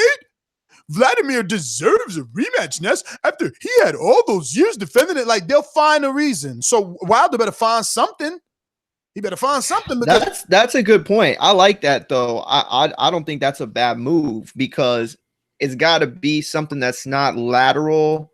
It's got to be something that will spark interest, and it's got to be something that he could hold over both men. I gave you the options. Okay? If somehow Fury pulls the track, what is it called? The flea flicker, you know, the hat trick, the ace in the hole, all same shit, still sounds like this. You better not duck me, son. You better not duck me, son. That's all I hear. Those are just ways to cover it up, you know. But if he goes and fights Joshua, Wilder has to, in this order. It would be better, honestly speaking, you know, like if I was his advisor and motherfucking AJ Joshua happens, right? AJ Joshua versus Fury, right? That happens. Wilder needs to fight Dillian Whyte. Okay? That should be his first option. Dillian Whyte, even in the UK. Go to the UK. Okay? If you can't get that Dillian Whyte fight, the next fight has to be Lewis Ortiz rematch. Fox for free, Showtime pay-per-view, whatever it is you can do. Okay? It can't be nothing else. Now, if AJ is available and Fury is ducking, you have to fight AJ. You do not fight Dominic Breazeale unless, make sure that Wilder gets this, unless WBC comes out and mandates it. And please don't let it look the way Eddie Hearn did it and the WBA mandated it 48 hours into negotiations, you know, and gave them 48 hours to make it happen. No, don't let it happen like that. Let WBC, Mauricio Suleiman come out with ample time, drop this whack-ass articles that's going to say that we got to eat this fight, and then let that be your way out. But do not take Breazeale without a mandatory challenge called. Do not fight Lewis Ortiz unless Dillian Whyte does not want to fight you. And let me open up the option that Dillian Whyte and Deontay Wilder should also be up for negotiations in the U.S. because Deontay already sold 325 pay-per-views. Dillian Whyte should be open to negotiating and subjective to come to the U.S. a little more, at least inclined a little more, being as though Wilder already got that first pay-per-view going. This will be a second British guy. Keep the momentum going. Everybody plays fair. Boxing will be nice. We would be good. We in a good place. They just have to make the right decisions. I talked enough. You guys can get some thoughts in. We got shitload of callers, but obviously get your long-winded shit off your chest too, because I'm just agitated of all these stupid-ass narratives when we could all just be straight-up boxing fans and think with our boxing head. That's all. No, listen, I get your frustration. I do. Look, I think that it stems. It's funny because I think the narratives that me and Mike are spinning come from a point of not being into boxing for the longest time and then being in boxing for the longest time. Like, I know the way this works. I know what I'm going to get. I know how we're going to see this unfold. Like, I'm not going to put on bets on who fights who, but you're absolutely right. Fury, Joshua, Wilder, there is this, disappointment looming around the corner for all of us. I just feel that way. And I think it's because we've been here before and we know how it plays out. But I will say this, though, as far as the Breazeale fight, I'm glad that people are calling in and they have their own opinions for this fight because I don't think it's a bad fight. And talk about consistent for a second. I think that we're being consistent. I think the consistency is this. I want Wilder, Joshua, Fury all in the ring with each other. They're not going to all get in the ring with each other. One of them is going to be left out in the cold. And if it's Joshua, then the White fight's not that bad. I don't mind it. I would rather see him fight Ortiz, but I don't mind the White fight. It's a decent fight. If Wilder doesn't get Fury, I'm upset, and I wish he did get Fury. But then I don't mind the Breazeale fight. It's not a bad fight. These guys are going to fight more than one time this year. And Wilder deserves that time off, Mike. I think he does, or at least that fight. And I wouldn't call Breazeale like no bum. You know what I mean? He's definitely, I wouldn't say he earned his chance, but he's definitely done enough to make that fight spark the interest in people's minds. And it's obvious. I mean, people are calling in and saying so. Look, if you're Wilder, then I mean, it's kind of tough sledding right now, man. You got Fury team coming out and saying, the rematch is not what we're necessarily want next, and if it does happen, we want it to happen over here. And Wilder's at the end of the day, he's looking around, and I mean, at the end of the day, you kind of got to make the best decision. If the rematch can happen with Fury, you start like Ness said, you start talking to Eddie Hearn and try to get that AJ fight in April at Wembley or well, probably going to have to be at Wembley. And if they're somehow doing a back behind the scenes kind of deal with Frank and Eddie, then you try to go the Dillian Whyte fight, the Dillian Whyte route. And honestly, I would like to see that fight over in the UK. I think that would make Wilder bigger over in the UK and make the AJ fight bigger down the road. So it all leads back to AJ at the end of the day. And if you can't get that fight at Wembley in April, then you go with the next best thing. And I think the next best thing is Dillian Whyte. Like Ness said, you don't necessarily do the Breazeale fight unless your options are yes, exactly. or your options are obsolete and limited. Yeah. I was going to ask you, what do you think is more important to each man individually? Like Wilder, would it do more for Wilder to go over there, or would it do more for Joshua to go over here? And honestly, it's got to be Joshua coming over here. I think the exposure alone for the fight, I think you're right. Wilder would do really well in the UK. It would make him, a bigger star. But I think as far as globally and just everything, I mean, we all know that the fights in the States, that's why they happen here, because it makes everything bigger. Now, Ness, correct me if I'm wrong. Big Baby last fight with the Zone was done, didn't he? Is he on a one-fight deal on this next fight, or did he resign?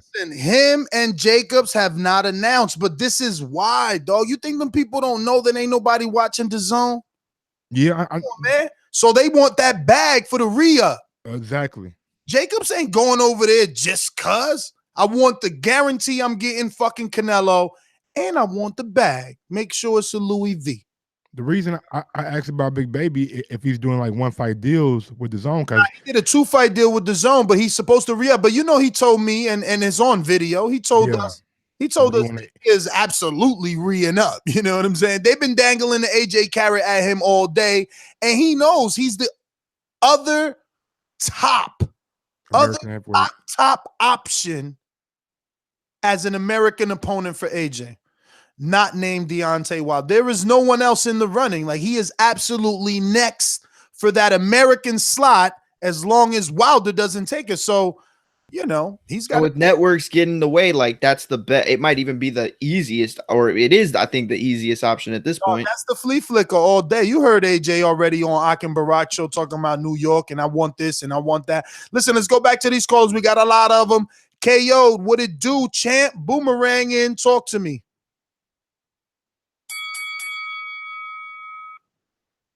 KO'd in the UK, right? You on mute, homie. Unless you're just listening. Just listening, going once. Just listening, going twice. Just listening. All right. We're going to Steve. What up? How's it going, guys? Ness, Mike, Mario.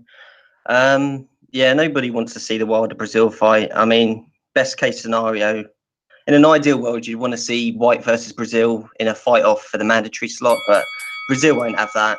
He won't risk it. Yeah, the Shakur interview was good. It's really weird because I watch every single fight that I can. Like, I'm addicted to this shit, and I've never seen him before. I've heard his name loads of times. I don't know why I haven't seen him, but I'm definitely going to follow his career from now on. Did you watch the Terrence Crawford Jose Benavidez fight? Yeah, I did. Yeah, he was the one that scored a knockout on the undercard right before it. I didn't watch the undercard. He was the co-main event. Oh, I didn't watch the undercard. Oh shit. It was. I was going to ask you guys. Is he on like telly? All right. Yeah. Cool. Yeah, I'll definitely follow him from here because yeah, he sounds really wise.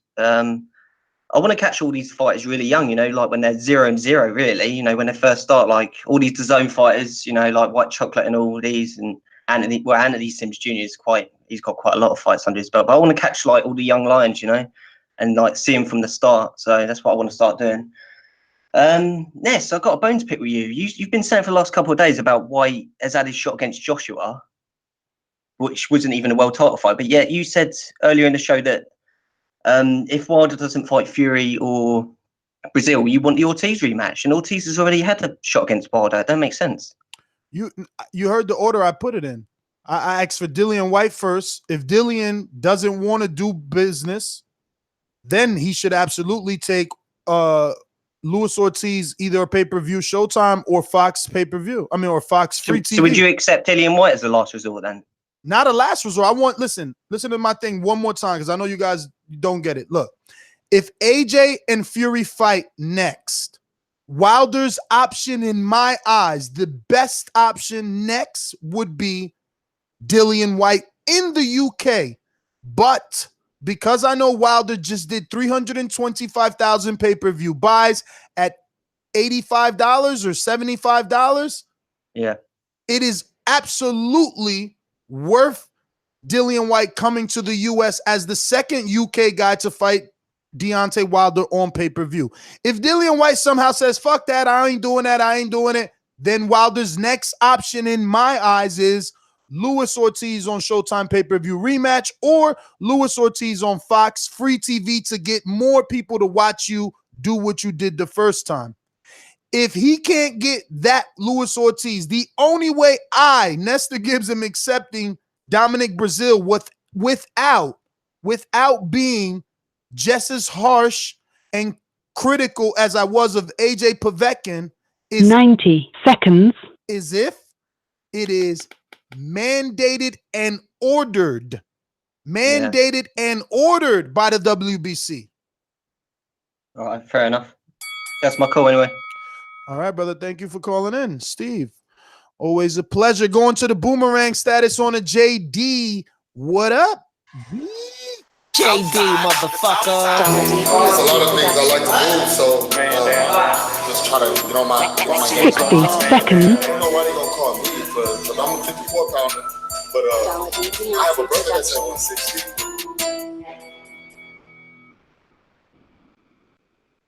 Going on, fellas? So real quick, I'll keep it real brief. Dominic Breazeale, you know, nobody clamoring for that fight. If it's some kind of deal to where we can make to where we can get, you know, Wilder's guaranteed next fight to be, you know, one of these big fights, then okay, yeah, let's get this Breazeale fight out of the way. Give us something to look forward to. But we don't want to wait, 3 months to make this Breazeale fight, and then another 8 to 9 months or however long it takes. 10 seconds. It's getting this heavyweight. The heavyweight class is getting frustrating because it's kind of turned into the welterweight class. That's frustrating as well. Like, why don't these dudes just fight, man? Or give us something to look forward to. Like, yo, we're gonna give y'all Breazeale, then we're gonna give y'all AJ for sure on this date. Then we wouldn't be tripping, but we don't want to see no fucking Breazeale. Like there's no justification for this shit, man. I don't care if he's the mandatory. Fuck, Charlo is the mandatory for who? Canelo, right? But the business getting away of that shit, and we don't care, right? So who gives a fuck if this dude Breazeale is the mandatory, man? We don't want to see that shit. Matter of fact, I think that dude Gerald Washington will be Breazeale, man. I mean, this shit is getting frustrating, man. Matter of fact, let's just knock him the fuck out, get him the fuck out of the way, so we ain't got to talk about it no more. But then you know what? It'll be the next bum is in the way. You know what I mean? Let's just make the fucking fights we want to see, man. That's all I got. JD stayed talking about Gerald Washington. Yo, we got 300 people. I don't know why I can't get it through people's head to stop saying, let's just get this Breazeale fight out the way. Please call in and fucking say, I only want this fight if it's ordered the way that Alexander Povetkin was ordered. Please, guys. By saying that you're willing to pay a fucking $100, you raising the price. By saying that you're willing to watch this fight, you watching this fight. Like, aren't you seeing they listening? They are listening. What aren't they doing that you're not saying on this show consistently, almost immediately? Like, stop fucking putting that energy in the air. Whack at. And stop all this damn shoplifting, man. 300 some people watching, only 174 thumbs up. Keep smashing. If you don't like what you're hearing, smash the damn thumbs down. It don't matter. Thumbs up, thumbs down. Pick one, smash one. And also, if you want to support the Boxing Voice, go over to theboxingvoice.com/affiliate sponsors. Click on that Amazon link, hyperlink it, bookmark it, save it. It costs you absolutely nothing. Do all your shopping through that link, and we get a little kickback that can go to Camp Lives and helping Mario go out to more fights down in Dallas, Texas, or Texas as a whole. So it is what it is, man. Support, share, like, do your thing. Going out to KO'd one more time on the boomerang status. Just working, listening. What's good?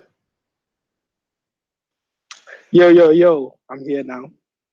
Listen, Ness, I think this is the first time I'm going to say that you haven't been biased on the show. So I'll give you massive credit for that. In terms of your list, I definitely agree. To be honest, if Wilder keeps saying that he will fight Breazeale if he doesn't get Fury, as far as I'm concerned, he's ducking. That's all he is. And let's call it for what he is. He's ducking. He's ducking AJ.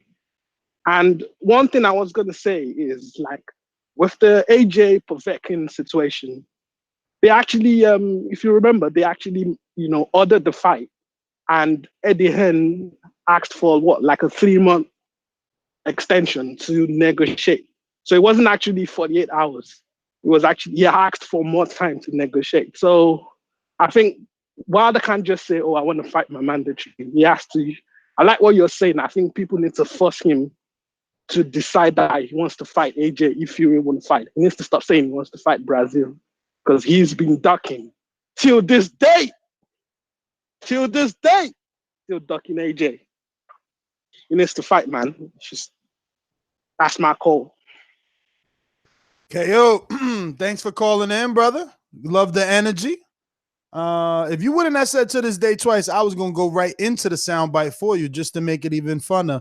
We're going to go to Rafi. Talk to me. Yes, yes, yes. Now, the chickens are coming home to roost. Now, why were the USA sheep not complaining about this fight when it was this mandatory when it was made? When this mandatory was made, Breazeale jumped over the WBC, made Breazeale jump over the guy who should have been made mandatory, who was Dillian Whyte. I didn't hear the USA sheep make a peep. You was happy. You was happy that Wilder didn't have to face Whyte. But now, 12 months you down the bumped your line. head, man. You bumped your Now, fucking head. We 12 was happy. months down You the don't hear line, what the hell you we was saying? happy. Are you deaf? You fucking deaf? fucking dancing. You was dancing in the street. We saying don't fight this motherfucker unless they call it. What the fuck is you talking about? Get out of here, man. You was dancing in the street. The only motherfuckers dancing is you UK sheep, knowing that this is just another roadblock, another way to save all them UK fighters from fighting real Americans. You was dancing in the street when you realized Wilder. Y'all scared to death of Wilder and Big Baby. Scared to death. You was dancing in the street. You was dancing in the street when you knew that Wilder didn't have to face his whooping. You can't get a heavyweight in the UK with a half decent name to step in the ring with Wilder or fucking Big Baby. You was dancing in the street, but now one. Now you realize they fucked up. WBC fucked up because if he goes back, it ain't ordered. If Wilder goes, it ain't ordered. It ain't ordered. Look at what you talking about. This is, you could tell a sheep. You see what I'm saying? You could tell a sheep. You could tell instead of saying, oh man, I hope Fury don't duck, because then Wilder's gonna have, no, he's talking about all about Breazeale, because that's what sheep fucking do. Forget about Fury. Yeah, forget about Fury. Forget about the fact that your UK brethren ducking. He fucking running. Why he running? Forget about Fury. We ain't gonna forget about Fury. We ain't gonna forget about Fury, because the only reason we here is because of Fury, because he ain't answering that phone, ain't he? He's lost at the hands of a UK guy. Now it's the next UK guy's turn to give him that whooping. But this time he's gonna get knocked the fuck out. Sure. If he faces Whyte, he gets knocked the fuck out. So I don't blame you. So tell him take the fight. Tell him take the fight. Away from Whyte. Tell him come be a pay-per-view star in America then. Whyte will go to America. That's no problem. Tell him to lay the fuck down. Tell him to lay the fuck down on the 12th round, just like his man did. How many times? Dog, nobody's signing up to fight Wilder. Dominic Breazeale signing up to fight Wilder. Why? Because he already had a shot at AJ. What's the next payday? Like, you guys need to fucking use your brains. He ain't out here. He acting tough. That's his only other option. What you gonna do? You already fought AJ. How you gonna get a rematch at AJ if you don't do something great?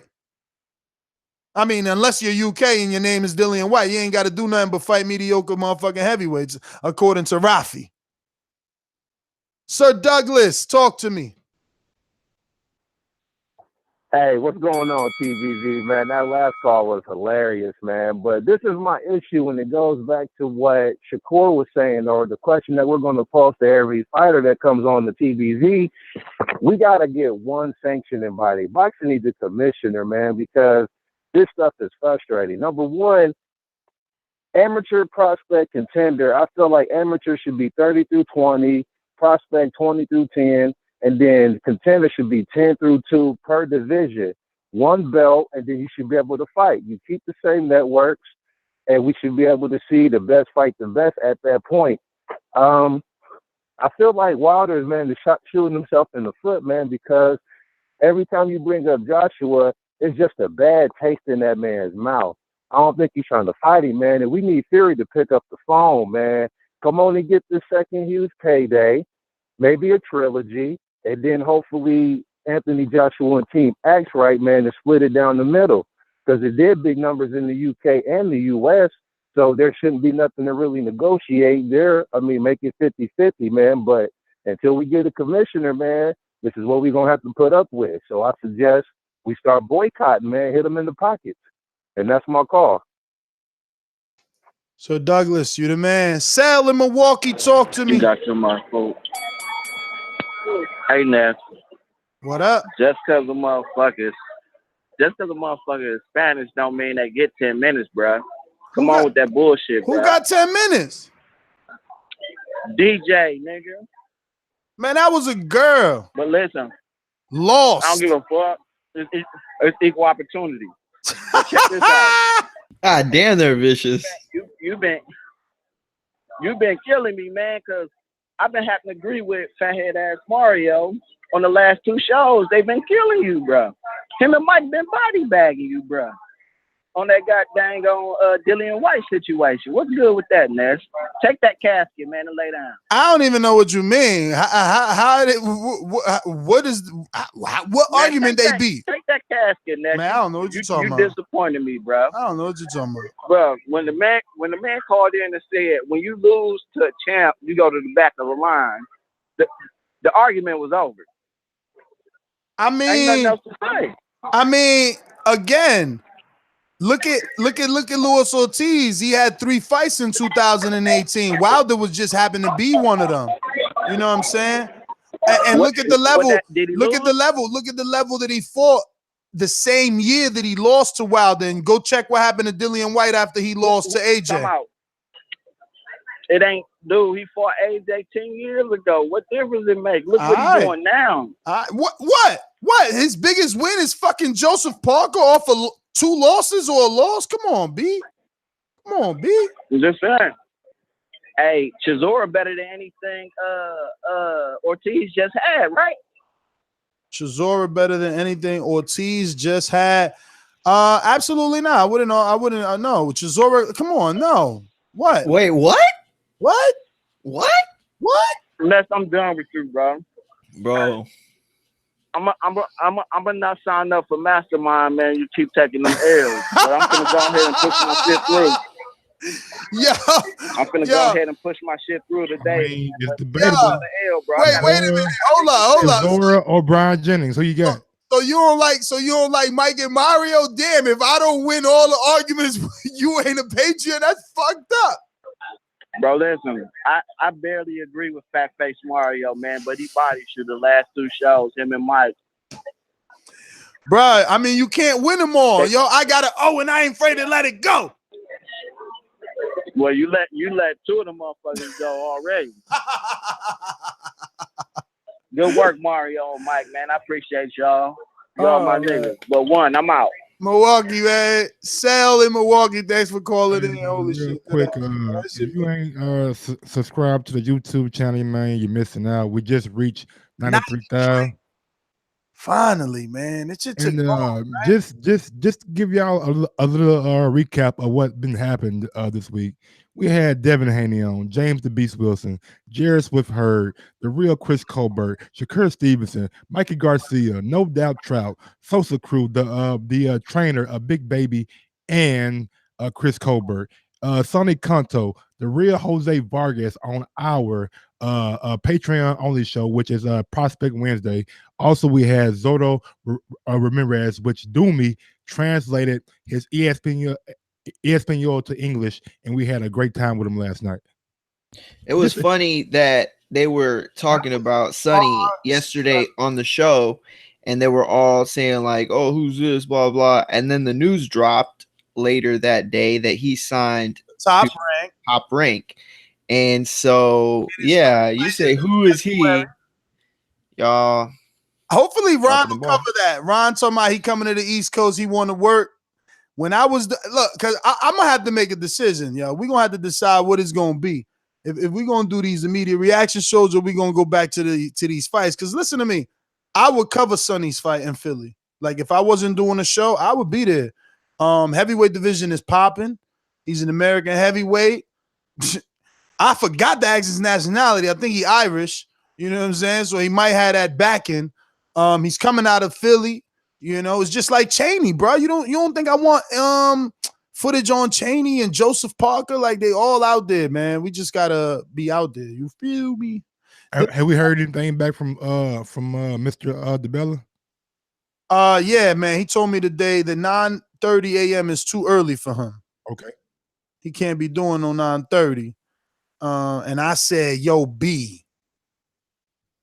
RIP BIG. I told him it's only 9:30 on TBV. So he was like, damn, I'm sick right now, but maybe another time. Because he said, I'm feeling sick, man. 9:30 is early. Y'all don't go on later. And I really don't want to do later. Like, I didn't like yesterday. That was too much shit. You know what I'm saying? Like, I do this shit because I love it. I ain't trying to do it as no fucking be no slave. You feel me? So that was way too much, but it was a lot of fire, like you said, Devin Haney, all that shit. We got to post that on all forms of social media. I got to post the community, Patreon, IG, Twitter, everywhere, because that's a hell of a lineup. You know what I mean? Hell of a lineup. Being able to have, Harry. I was already done. I posted the 93,000 and under it. I added everybody and did a big list on who we had on. When we're done, I'm gonna start clipping a little segment of the interviews and posting it to the IG too. For sure. Well, yeah, man. Trying to get this breakfast in, bro. Call me fasting. Morning fast on TBV. Thanks everybody for listening. Hope you enjoyed the podcast. We have nothing scheduled for today other than possible Patreon show. So make sure your notifications are on. Make sure you download the free Patreon app if you want those exclusive. You know how many people hit me up talking about, yo, y'all keep talking about this Joe Sway show. I can't find it. I ain't getting no notification. Bruh, because it was scheduled for a whole week. Trying to be punctual. I scheduled it for a week in advance. And you need to scroll down because it's the same post that I posted when I scheduled it is there. I did send it to everyone's inbox because Josue Vargas has a very interesting story. And, we want to continue to introduce you to up-and-coming prospects. So Prospects Wednesdays, this Wednesday, maybe we'll do, I don't know, Rashid Mati. He's going to be fighting in January on the DAZN undercard. Wait, no, I thought it was. Oh, yeah. I'm sorry. You're right. Yeah, you're right. The super chat from Rhythm and Violence. I'm sorry, I will only pay 70. Yeah, he was getting a lot of hate in the chat about the cost of the pay-per-view. Okay. Super chat from Kings of Boxing. You said that, and then he sent another one that was blank. So there you go. Rod 870, did you say this already? Fury doesn't want the fight right now after the 12th round knockdown. No, I ain't said that one. Rod in the 870. All right. Yep. All right. That's everything. I'm your host, Nestigiz, Instagram and Twitter at NestGTO. Shout out to all the guests we've been having this month and the past month. Shout out to all the subscribers. We made it to 93,020 and counting. Follow me on IG, Gross1911, or on Twitter at Gross2312. And I am apparently Fathead Mario. You can follow me at Mario Munguia on Twitter and IG. Peace.